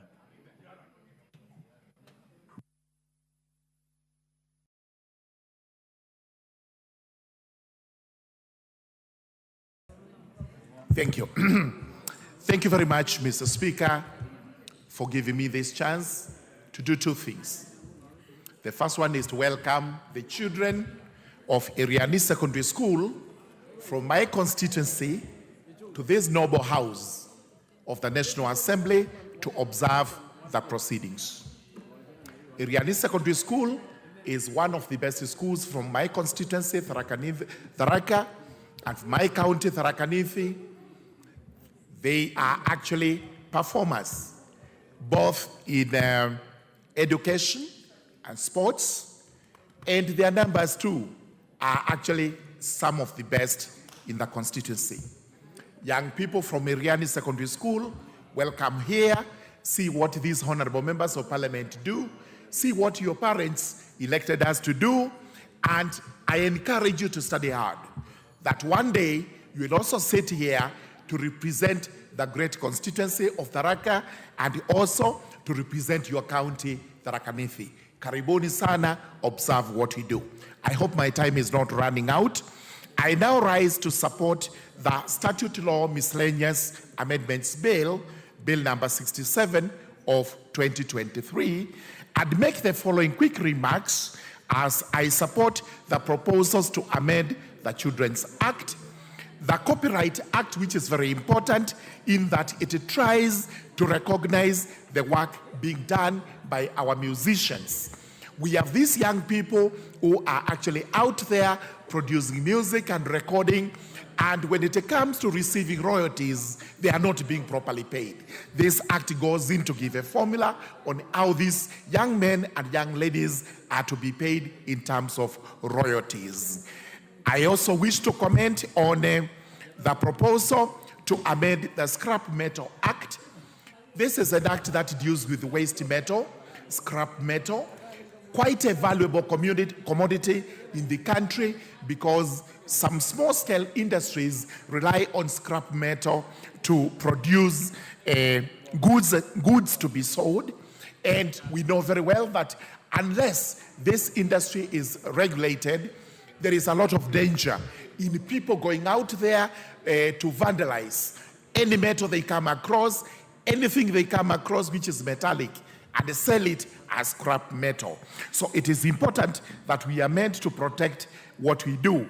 We have a proposal to amend the National Employment Authority, and many of us here may not know that such an authority exists. This is the authority that regulates employment in the country. And the emphasis being laid here is to ensure that Kenyans actually get employed in all these entities that are employers under FKE and other organizations. We also have proposals to amend the Fisheries Management and Development Act, the Energy Act, and here I urge you to read the Memorandum of Objects in respect of this bill. You will see what proposals are being made. There are also proposals to amend the public-private partnerships, a very important entity which under this law we are able to work both the private and the public in partnership to ensure that our country moves forward, our country develops. It is some of these public-private partnerships that we have today which we are looking on to ensure that what we require to do is actually achieved. I have in my constituency what is called the Grand High Force Dam, Kiboka Dam, which has to come under public-private partnership so that this country is able to generate more energy, is able to get more water for irrigation under such a scheme. And finally, we have the proposal to amend the Parliamentary Service Act together with the Judicial Service Act in a manner that is similar. The manner is similar in that these are two independent institutions. The House of Parliament itself, the Parliament is independent as the second arm of government, while the judiciary is independent as the third arm of government. Both of them have independent commissions that take care of these particular institutions, and the introduction being proposed here is to ensure that these commissions are able to take care of members' welfare. Members' welfare includes members of parliament who actually do a great service to this country. Some have to travel long distances from their constituencies to the Central House of Parliament here in Nairobi, as a result of which they suffer great hardships. They may not know where to sleep, they do not know where to put up, possibly they also do not know where to spend in the evenings. This is why the Parliamentary Service Commission comes in and is now being empowered to ensure that away from other bodies, it is able to take care of the members' welfare. And this is very important. And the same applies to the judges and the members of judiciary. As much as we also talk about parliamentary staff, that Judicial Service Commission is able to take care of judges while they are discharging their duties. It is able to take care of members of staff while they are discharging their duties, away from interference in the courts from other bodies. These are very important laws which we need to support, which we need to actually agree that we effect the amendments, and those affected are able to benefit from what we are now propagating in these laws. So with those very many remarks, Mr. Speaker, I do support the proposed amendments and urge this House to support the bill. We pass it and we are able to implement it to the betterment of the House of Parliament and the betterment of the judiciary, which is the third arm of government. Mr. Speaker, sir, I do support. Thank you. Member for Dadaab.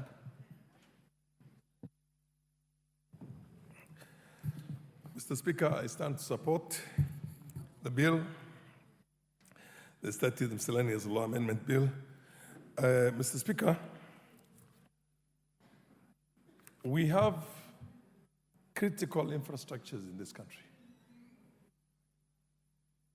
And one of the biggest problems that's been happening right now is the vandalization of some of those critical infrastructures like transformers.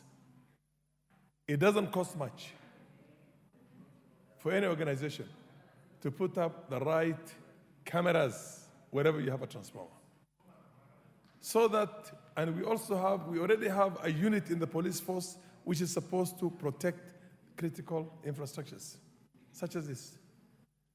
Mr. Speaker, we cannot continue having some small cartels who specialize in sending young boys to go out there and vandalize such infrastructures and then bring those things as scraps to them for them to sell to the international market. Copper, transformers, all these things. So the actual exportation itself of scrap metals should be banned in the country. We need to ban it. We are a country that wants to industrialize. We can recycle that iron ore, or what do you call the metals that are there, and use them ourselves to add value to our industrial sector. So when I hear, and then the penalties have got to be not only for the young boys who go and steal these things to go and take it to a big person at the other end. Usually, handling stolen property should carry more severe penalty than the actual stealing itself. But the people who are actually encouraging this business are people who are businessmen themselves and largely would want to export these things outside the country. They pull it together, they aggregate it, consolidate it, and then sell it to either a Chinese or God knows somebody else who's going to send it out of the country. Mr. Speaker, you cannot fight the symptoms of a disease. You go and attack the vector itself. So what we need to do, and I think any developing country, any country that's worth its own salt, that wants to seriously develop, cannot develop without having an industrial takeoff. And you cannot now have an industrial takeoff if you don't protect your iron, your metals. We have to protect those metals. The other thing, Mr. Speaker, we're already talking of having power outages and sometimes not getting our electricity because of this kind of thuggery and burglary or the stealing of these things. The famous princess, when we had the French Revolution, said, if they don't have, if there's no bread, why not eat cake? For somebody now from other parts of the country other than northern Kenya, the adage befits very well the state we're in. We don't have the national grid in the whole region.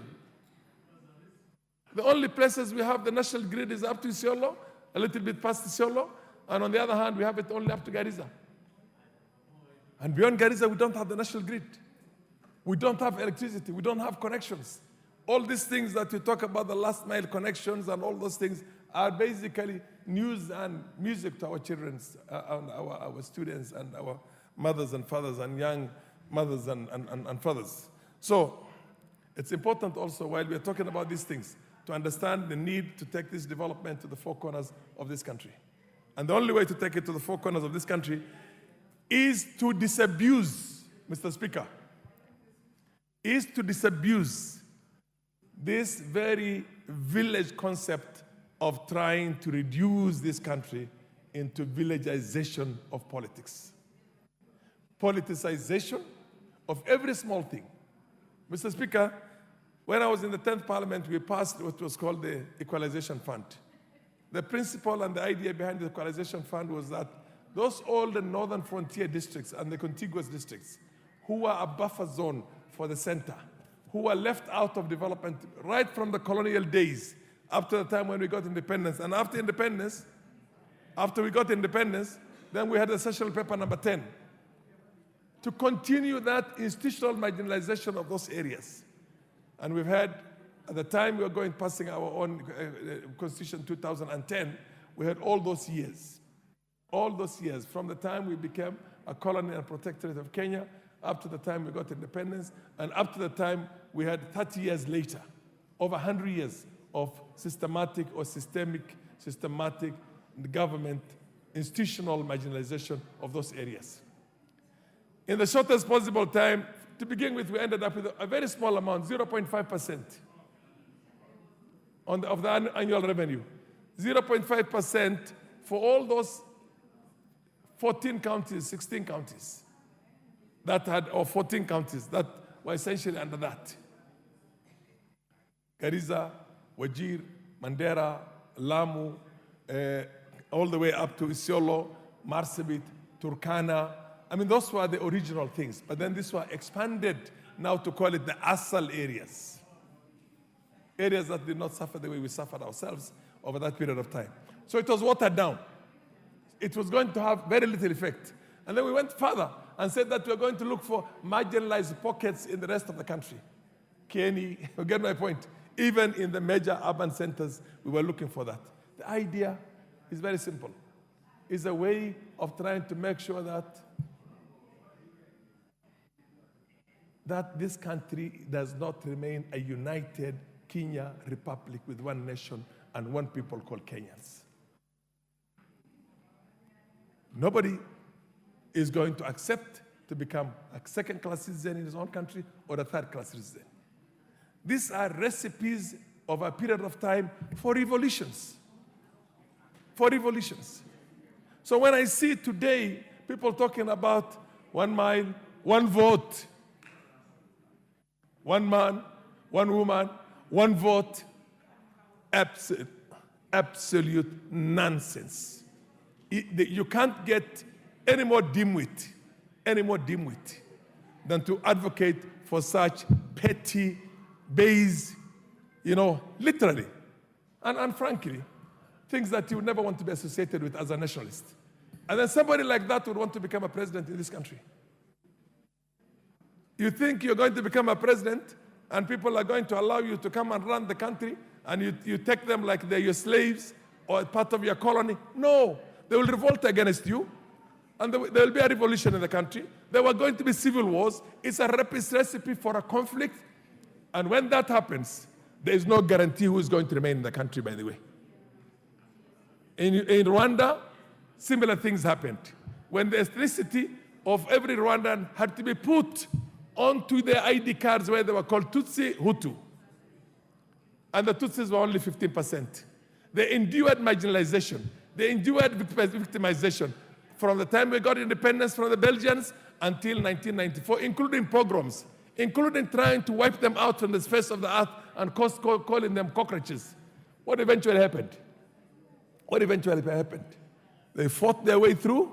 They kicked out the oppressors from the country, and that 15% has had the reins of this kind of Rwanda from 1994 until today. If you read the history of Uganda, a country like Uganda, and you see the kind of things that used to be done to the Banyankole, the Bahima, the Bachiga, those people of the West, the Batoro, because the conflict used to be between the northerners and the center, the Baganda, and what you call the northerners who are basically Nilotics. Whether it was the Kabaka side or it was Milton Obote, Brigadier General Okero, Tito, and all those ones. But eventually, when they could not endure, somebody from the north comes in, he gives them hell.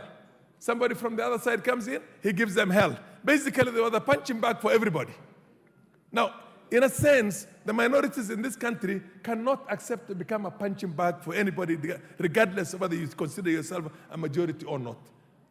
Mr. Speaker, can I beg you to just give me a few more minutes, like 5 minutes? You'll have 2. I have 3. No, thank you. I said you'll have 2.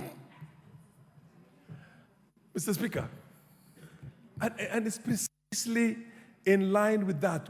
Let's read history. If you think you can enjoy life, you can have tarmac roads everywhere, you can have water everywhere, and the others are going to live like they are in, the Red Indians of the olden days, you know what I mean? And the Maasais are still going to be all their lives in shukas, and basically, they're there as a tourist attraction, nothing more. And you don't think that they're any more equal to you, then it doesn't work, Mr. Speaker. It creates that kind of a revolution. And the country will go to hell. So we are lucky we have not had a violent conflict or a civil war in this country.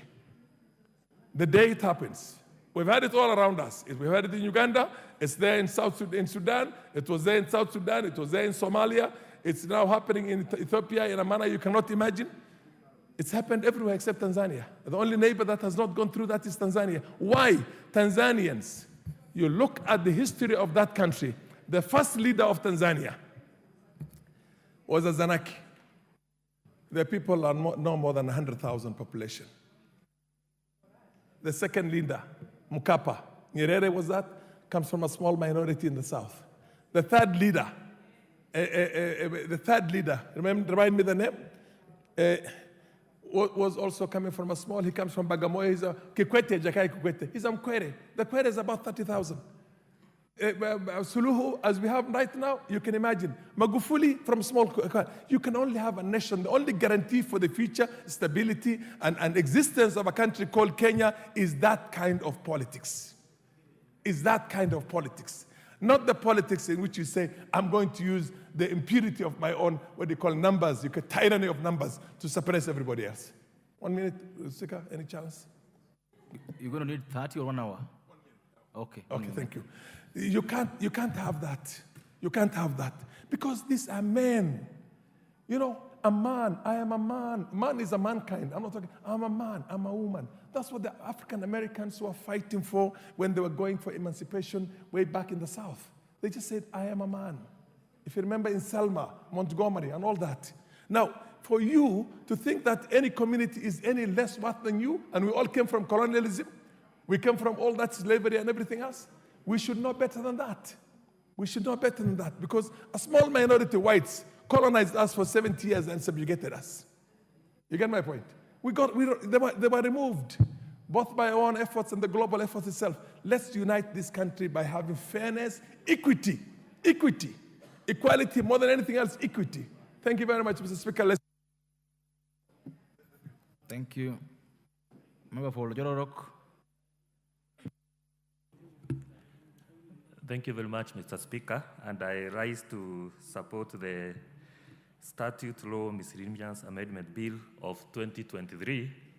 Mr. Speaker, I want to go straight to the specific acts. And number one is the National Employment Authority. Mr. Speaker, we've had an authority which has not been able to recruit a substantive CEO due to difficulties in the Act, where we are saying the CEO must be below that 5 years. But again, we are saying the same CEO must have an experience of 5 years in management level.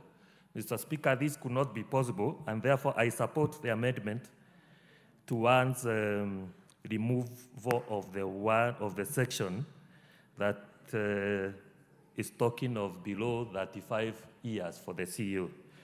Mr. Speaker, I also support the removal of the word in youth in the Act, because we know that we have so many job seekers who are above 35, but they are yet to be in any meaningful job. Mr. Speaker, on the Children Act, I support the removal of the word.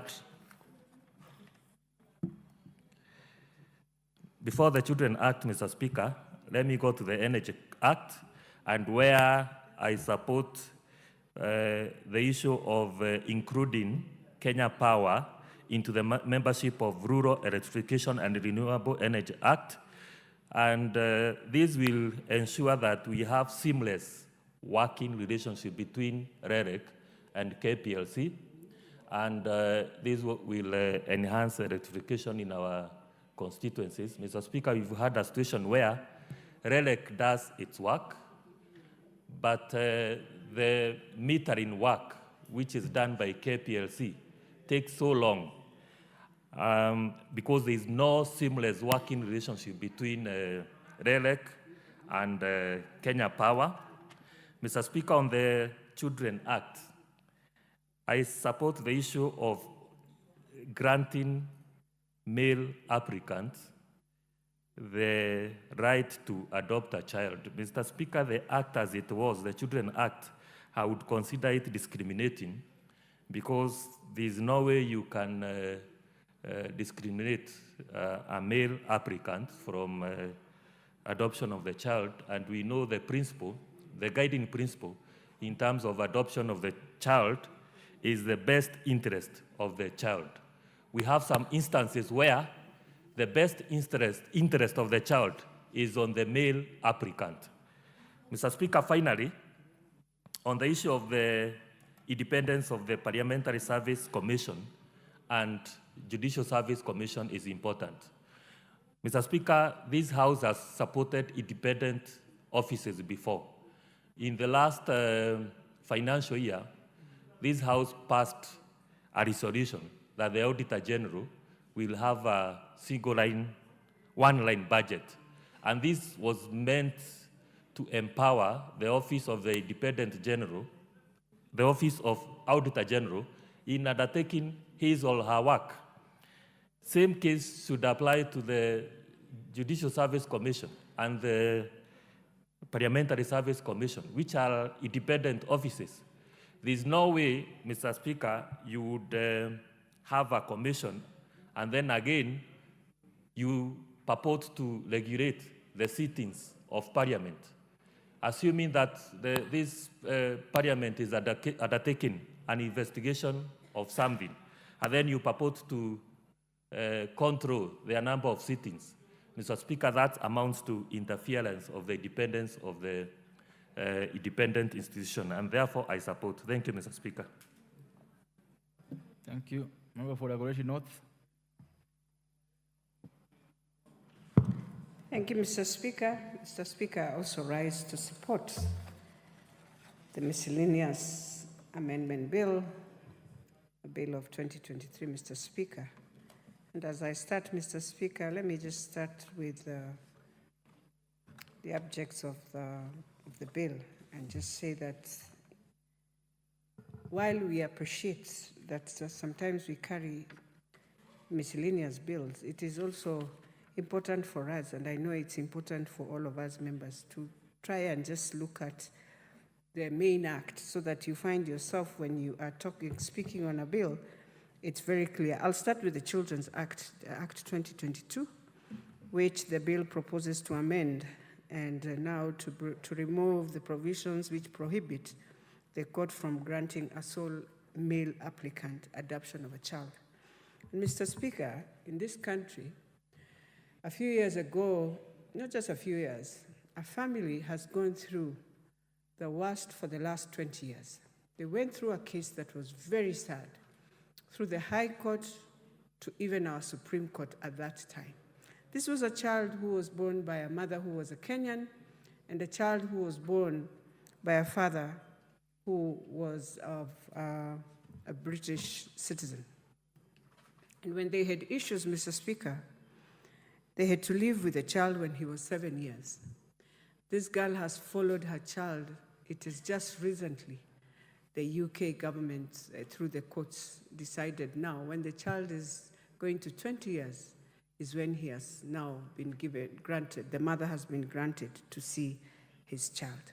And so these are some of the things that we are saying the Children's Act is going to support, not just that one Kenyan woman, but I know we have very many other Kenyan women who are going through the same challenges, even abroad, Mr. Speaker. You're told you can't even bring your child to Kenya because you have to, and you remember there was a time in this parliament, Mr. Speaker, we were to pass a treaty so that we help in. And I know we rejected it, but it is something we need to look at. So as we even look at the proposed amendments, we have to ask ourselves, I know there are challenges when we adopt children.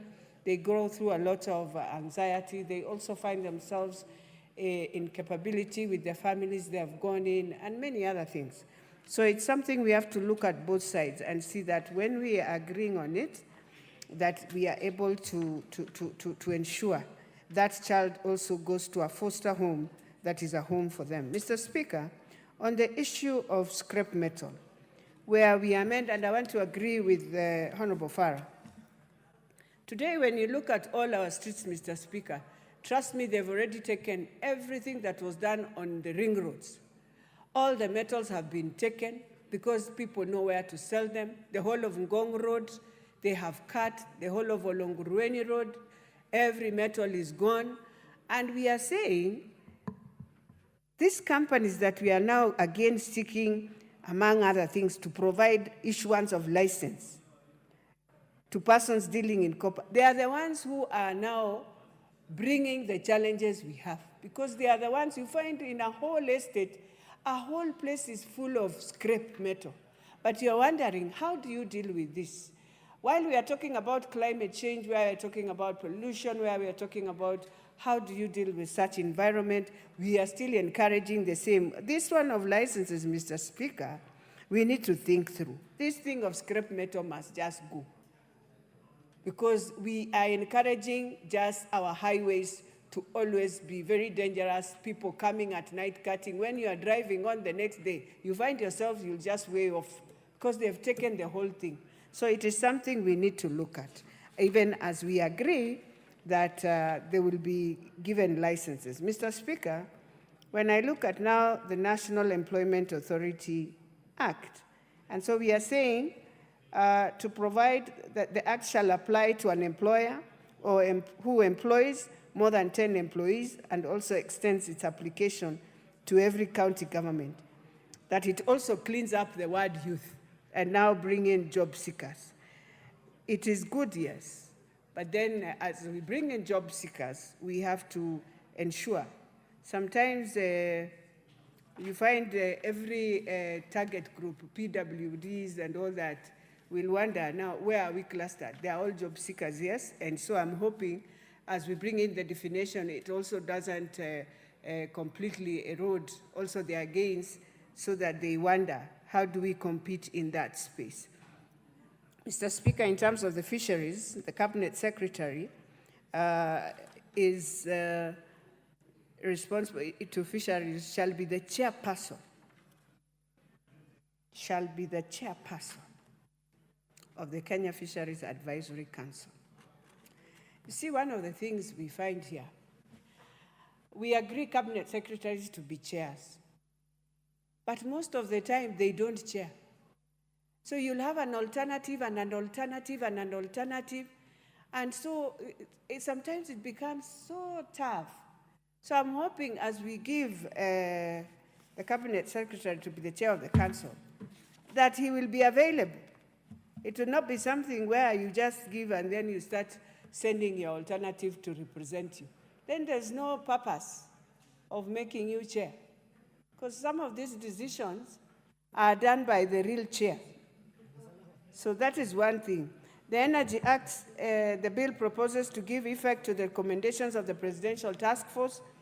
Madam Speaker, on the review of power purchase agreements, I agree.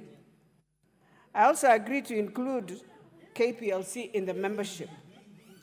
But I want us to focus as this House, and I remember the woman rep of Laikipia, Jane, did a very, very fantastic job at one point to see how we can deal with KPLC and all that. But as we continue looking at many documents, you realize most of the powers of KPLC seems to be going, Madam Speaker, into Ketraco slowly by slowly. And we are just quiet in this House. And you know KPLC is where everything, getting Ketraco guys is so difficult than getting KPLC guys. So if we have decided to erode their gains and their mandate slowly, taking it to Ketraco, we have to ask ourselves, how are we going to deal with that?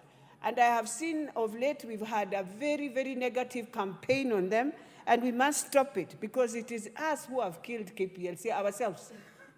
So we can't come and now blame them, yet we know the things we did wrongly. And that is why our leadership, all of us, is hurting us in the things that we do.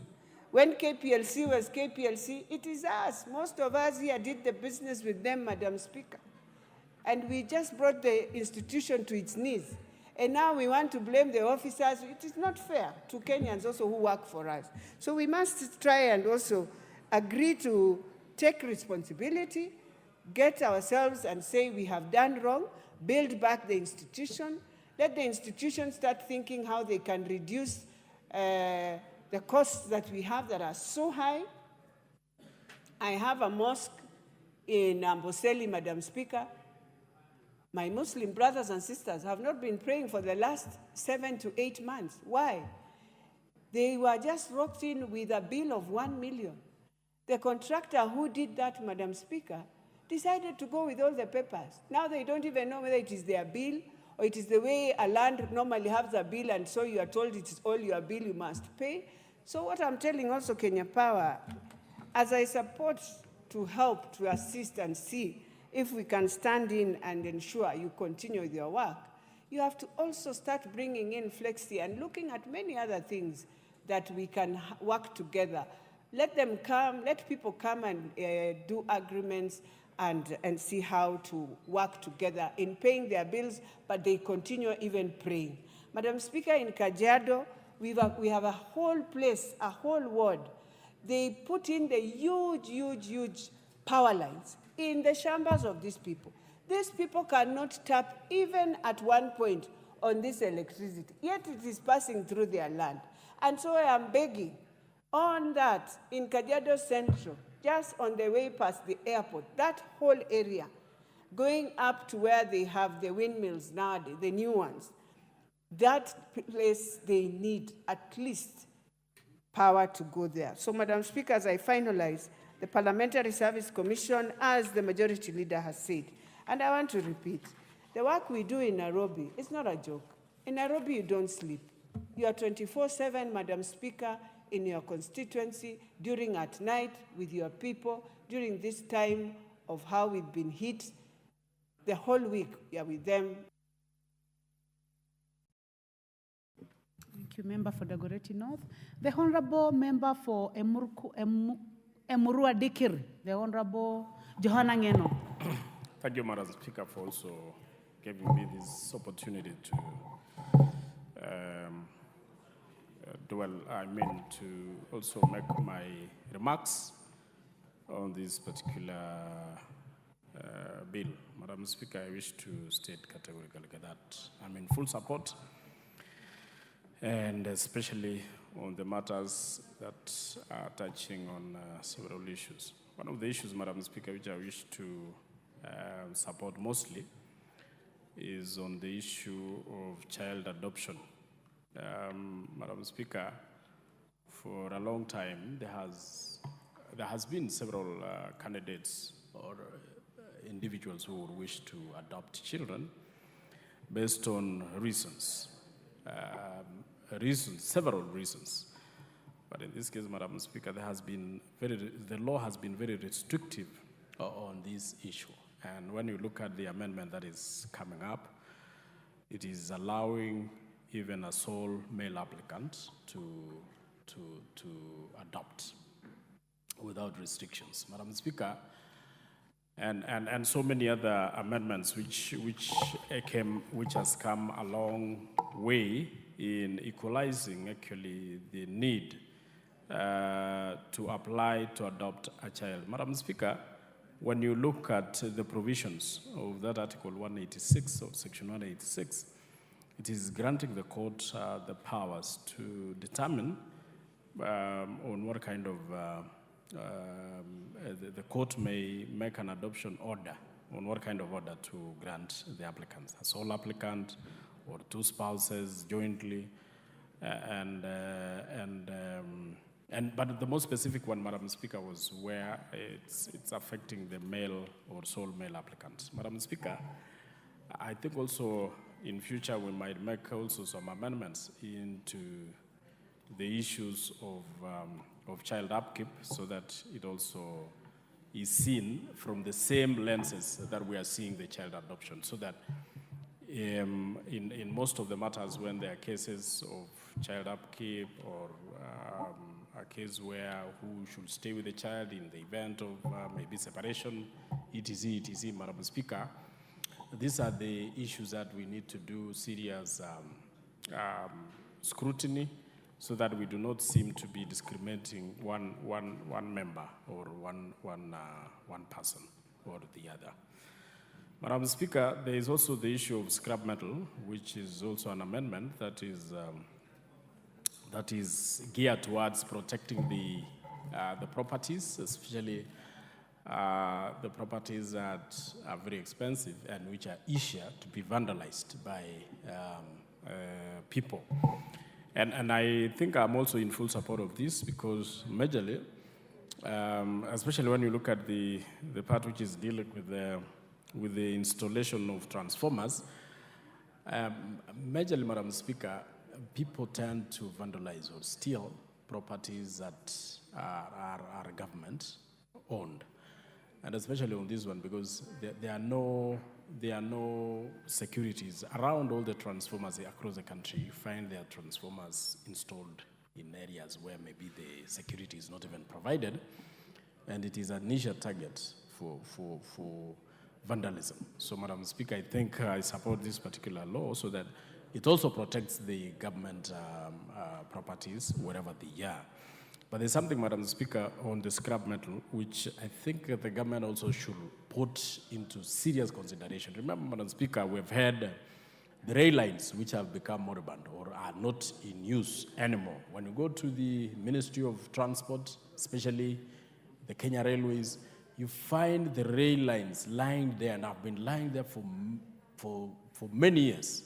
And they are not in use. They are not going to be used anymore.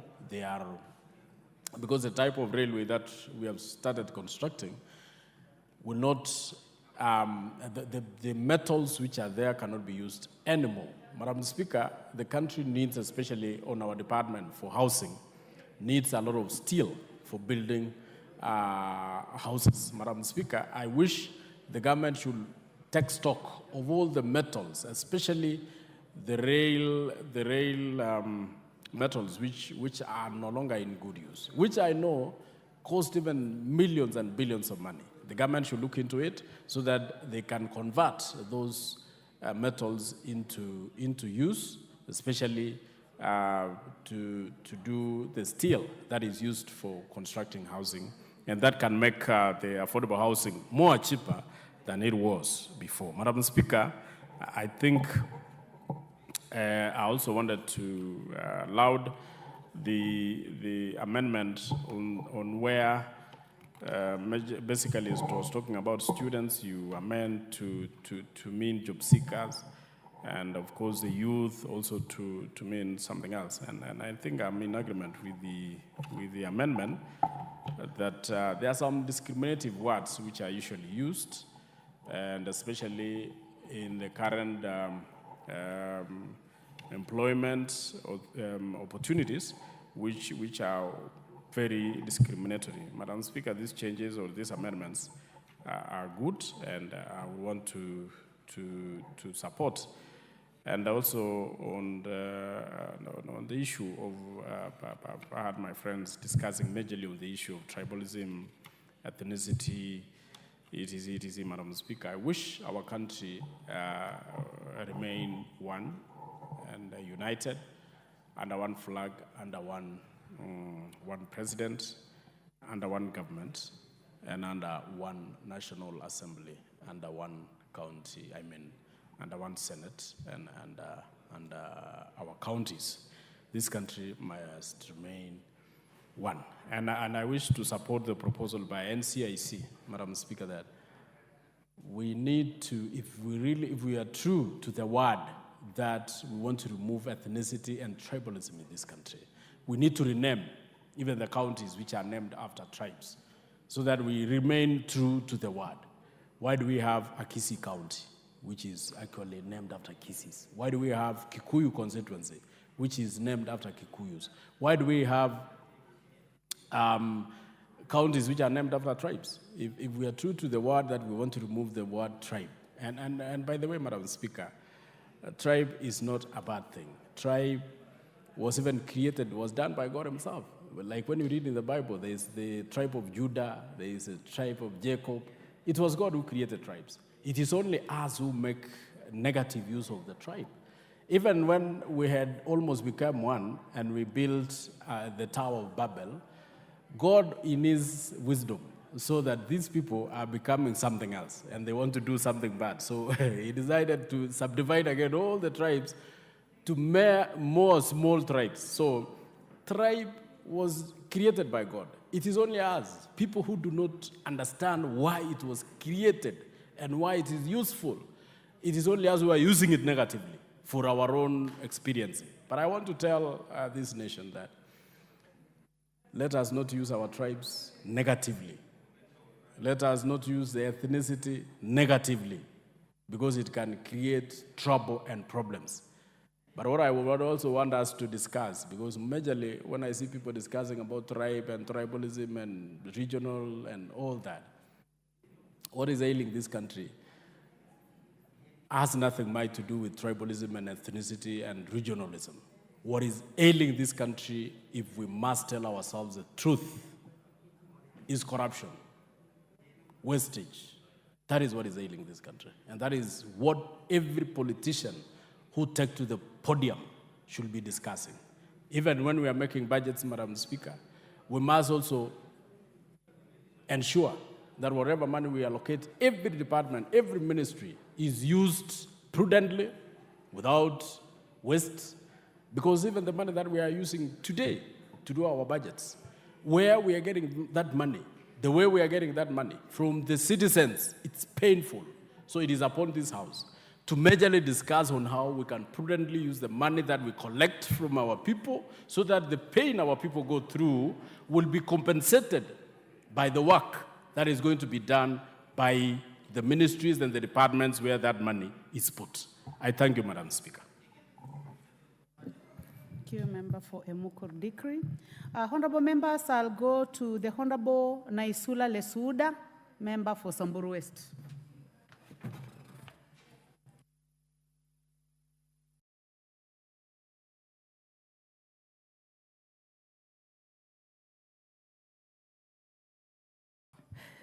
Thank you, Madam Speaker, for this opportunity so that I can contribute to the Statute Law Miscellaneous Amendments Bill 2023. And from the onset, I want to support this bill, Madam Speaker. I'd like to pick on a number of issues that this miscellaneous amendment bill deals with, Madam Speaker, and one of them is the amendment on the National Employment Authority, Madam Speaker. It is important that this authority is enhanced. It is important that it's given the necessary teeth it needs to ensure that it is functional, it works for our young people, who many of them graduate, many of them finish work, finish school, and after that they are left out very helpless and hopeless after they graduate and they do not have work, Madam Speaker. We are seeing in this bill that it is empowering the trainees, the interns. This authority will be able to ensure that it looks for placement for the interns, Madam Speaker. It will also ensure that it liaises with private companies and also the national government in ensuring that our people get placements, Madam Speaker. Just the other day, I was following a conversation on where all our children who are going to TVETs, where do they go after graduating from the TVETs? As a country, we have been talking about and have been encouraging the young people that if you're not able to go to universities or colleges, then there is the option of TVETs, Madam Speaker. Almost each and every constituency in this country has a TVET or a TTI as they were known before, Madam Speaker. But then I always wonder, where do all these children go after? The saloonists, the ones who have studied electrical engineering in the TVETs, the masons. So I think it is important for this authority to have a database of all our children, and I do hope that the students will then, once they finish, they will register with this authority, Madam Speaker, so that anybody who would like to employ our young people will then have a database where they can go and see the trainees and they can be able to access jobs, Madam Speaker. And so this is a very good amendment to give more powers and to establish different incentives to the authority, Madam Speaker, so that our young people can then be connected to the job markets. The second thing, Madam Speaker, I would like to talk about is the issue of scrap metal. And what I want to say is that even as we talk about vandalization and the young people who probably are vandalizing, the railway, the steel, the poles, the electricity poles and all that because of joblessness, and we go for them, we should also as a country be serious and go for the business people who then buy this scrap metal from the young men who are used to vandalize the infrastructure in this country. We cannot always be going for the small people or the people who are being used by barons and cartels up there, Madam Speaker. All of them, the law should apply equally when we discuss these matters. It's the same thing with this issue of banditry and insecurity, Madam Speaker, where we just target on these young people. But I'm sure those who are used to go and steal livestock from others, Madam Speaker. But I'm sure as a country, if we were serious to find out where do these livestock go after they have been stolen? Who are these people who are probably sitting in air-conditioned houses in Nairobi and offices, who are beneficiaries of cattle rustling, Madam Speaker? And so when we put these penalties, when we talk about these issues that affect our country, we shouldn't just look at the people at the lower level, but we should also go for the big people so that we can cut off the entire business from the head all the way down, Madam Speaker.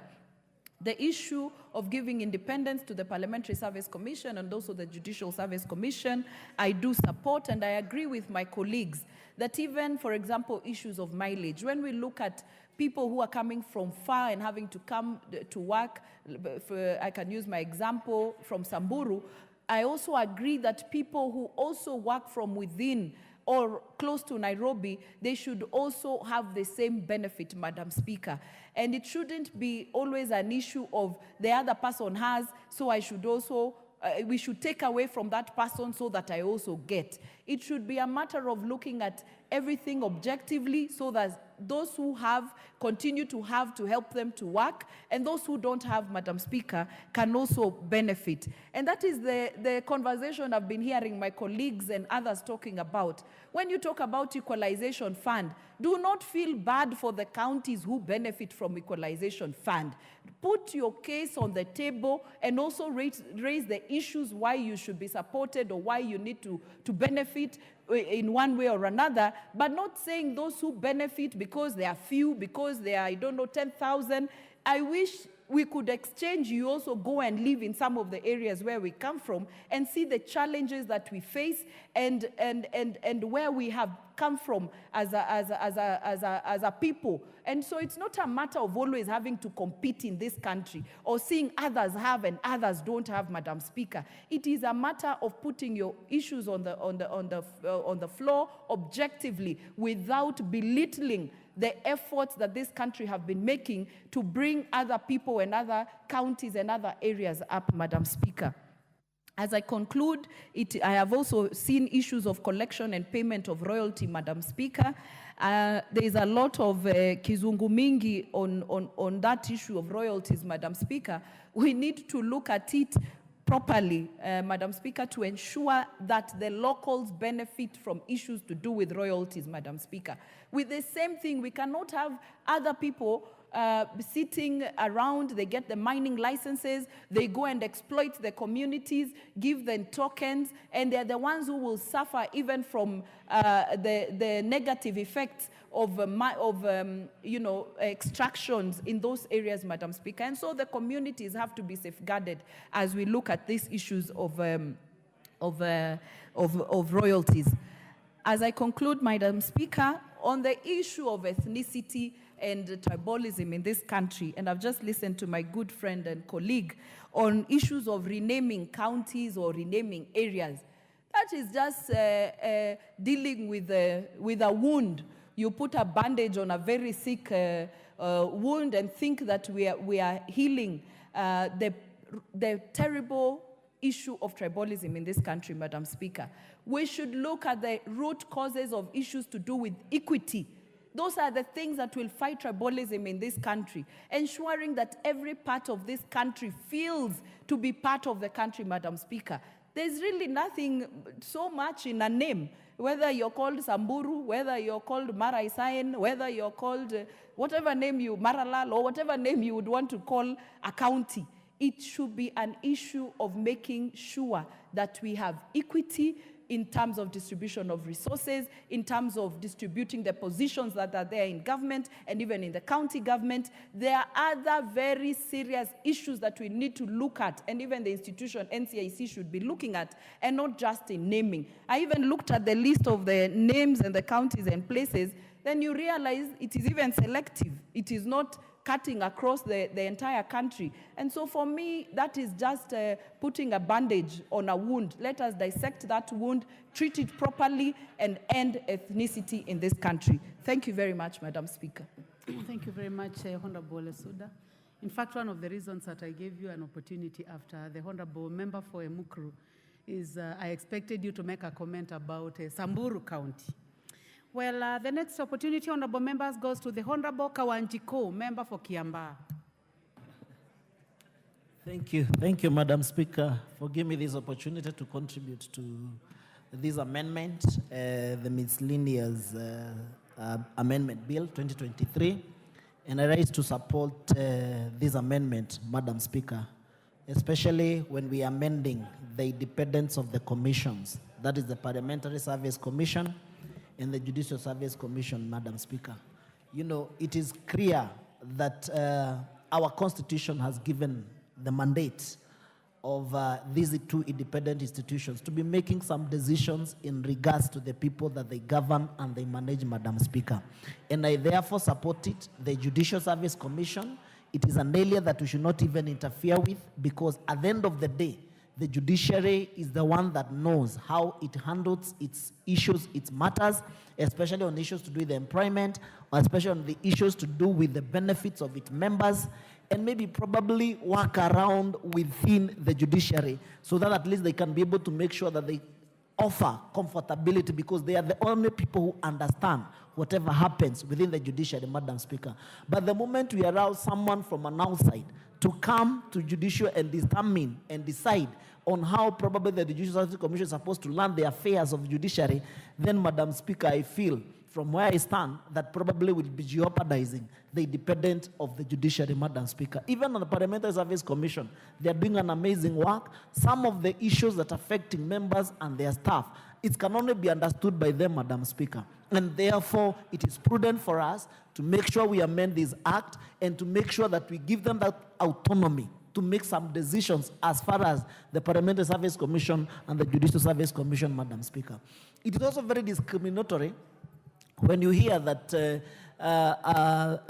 on the issues of that adoption, Madam Speaker, that we are discriminating, especially whereby we are removing on the amendment of the Children Act and where we are removing that provision, Madam Speaker, where it was prohibiting a male applicant from adopting or from retaining the custody of a child, Madam Speaker. It is discriminatory, it is unconstitutional, and I therefore support this because sometimes you may realize that the person who have the benefit or have the interest of the children or the interest of that child is the male parent, Madam Speaker. And the moment you start discriminating that male child cannot be able to take care of that child, then it is on its way, it is on its own, Madam Speaker, very discriminatory. And maybe probably the man has the ability and the capacity to take care of that child. So I support that amendment. Let us remove that discriminatory amendment, Madam Speaker, and give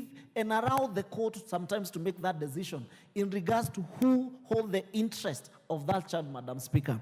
Also on the issue of scrap metal, you know, it is an area that we really need to look into. A lot of vandalism is happening within the Republic. You realize, like I have a constituency in Kiambaa, we have done a lot of Murikamwizi, those street rights. And you realize that the people who vandalize, these are taxpayers' money. These are government resources that has been put in that area. But there is a lot of vandalism that is happening within the constituency. And I want to call upon the police, I want to call upon the law enforcers, I want to call upon the citizen. Because these street rights and whatever is being vandalized, they are selling to scrap metals. And these are the resources spent by the national government to make sure that probably we right those areas, to make sure that we have put walls that will benefit the locals and the majority who are supposed to benefit from the investments that has been done by the government, Madam Speaker. But you realize this vandalism is on another level. They are vandalizing even the transformers, an area whereby the government has really invested a lot of money to make sure there is electricity, to make sure that we can be able to empower the hustlers by making sure that, you know, we promote 24 hours business economy, especially on areas whereby we are hosting many people who work within Nairobi, Madam Speaker. There must be a very punitive law to make sure that those people who are dealing with scrap metals, if you are caught by the law enforcers dealing with scrap metals that has been the scrap metals probably that you are vandalizing transformers, you are vandalizing roads,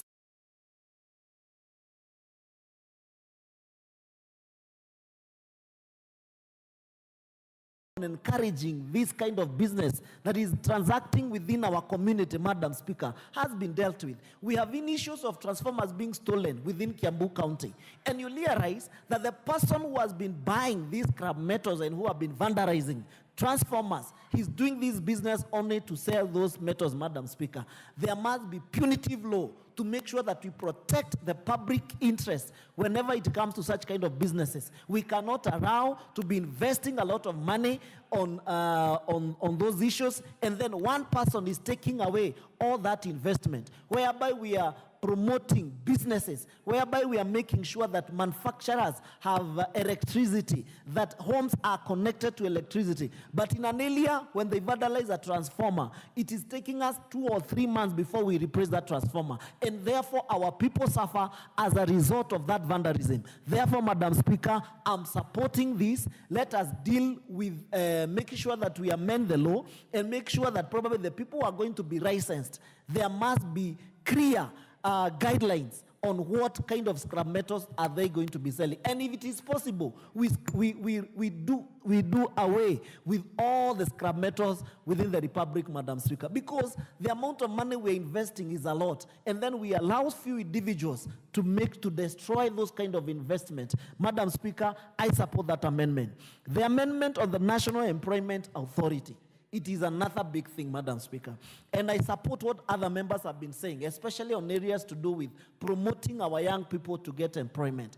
On areas whereby we have so many young people who have not been able to go to university, but they have manual courses or courses that probably they have done within the TVETs or within the polytechnics or within an area probably that they have not been, even they have been able to gain that experience, Madam Speaker, from the local arrangement whereby we employ casual laborers, but with time these people are able to gain experience and maybe probably become good machinery, carpenters, Madam Speaker, tailors. Those are the people that the national employment should be considering as a country. And we support this amendment and allow the national authority, National Management Employment Authority, to make sure that they standardize on how they are going to get employment for our people. Even if they're going to get this, and we have heard the president saying in a couple of few months, Madam Speaker, and we know that even in the next maybe few months, we'll be going to sign some bilateral agreements, especially when it comes to labor migration, Madam Speaker.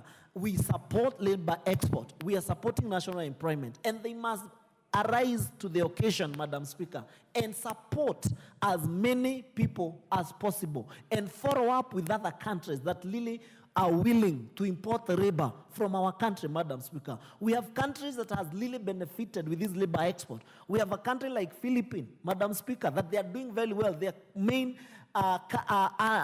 foreign exchange earner, Madam Speaker, comes from the labor export. And therefore, even as a country, because we have very hardworking young people, we have so many young people who don't have jobs, but they are so hardworking within the Republic, we must look for a way to promote them, to support them, and to make it possible, Madam Speaker, that we can be able to export labor as a country. We call upon the CS for labor, especially on these issues, the bilateral agreement that have happened. We have seen them advertising on the issues to do with the nursing. They're exporting labor to UK, they're exporting labor to Saudi Arabia, and now we have seen that there is proper agreement, because we don't want to experience a situation whereby our people go to those countries and they are mistreated, Madam Speaker. So therefore, amending this law to make sure that there is that follow-up, to make sure that the people who import labor to our country and the people who export labor within the Republic of Kenya are well licensed, are well known,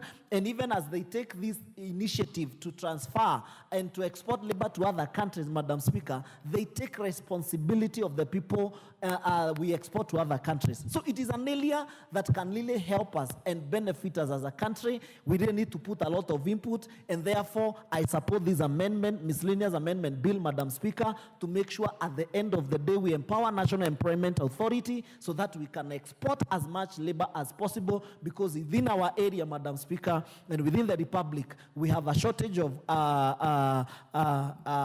jobs within the Republic, and we must think outside the box and make sure we create employment for our people. I support, Madam Speaker. Thank you. Honorable members, next opportunity is for the Honorable Gideon Ochanda, member for Bondo. Well, before I go to the Honorable member for Bondo, Honorable Thuku Kwenya, you have a point of order? Kwenya Thuku? I'm not seeing you where I normally used to. I'm sorry. I'm normally used to seeing you on this side. On sorry, the left. I pressed by an error. I am online to speak. Oh, okay. So the Honorable Gideon Ochanda, please proceed. I don't have my. Thanks, Madam Speaker. Madam Speaker, I rise to support this bill in a number of respects. The whole issue of KPLC and REREC, I think, is so critical. You know, the arrangement in terms of how power gets sourced, transmitted, and sold is going through all manner of different entities. One of those does not include REREC. Yet REREC constructs. REREC does lines. But then once they've done the lines, they hand over to KPLC. what we have at the moment, particularly with the disasters that we have had during the long rain seasons, is like the issue of maintenance on things that were not done right is transferred over to KPLC. Yet, the people who did the construction are REREC. The quality of contracts, the quality of transformers, the quality of lines, the quality of poles that are used at the initial level are done by REREC. So if these things are poorly done, if poles are sourced that are poor, and the lines are transferred to KPLC, basically we have transferred costs that are not supposed to be met by KPLC, but yet KPLC has now to pay them because they're the ones who are selling power. So I think this is one of the most critical things that this bill has done, which I really appreciate. That there needs to be a merger somewhere. There needs to be a point at which REREC and KPLC meets for purposes of making sure that at least when we're talking about power, power is there and there's quality in terms of supplies and contracts that are there. At the moment, if you look at my constituency, for example, I have 48 transformers. Out of those 48 transformers, 23 are not working. 23 are dead. So when 23 are dead, and a lot of them poles are down, a lot of these were done by REREC, but were transmitted to KPLC. Now it's up to KPLC to make sure that they work. I think this has been fairly unfair, and the bill has done a good thing in trying to put a connection between KPLC and REREC. The next thing, Madam Speaker, that is useful here is the regulation of the scrap metal industry. Licensing and all these things that are placed in the bill are good.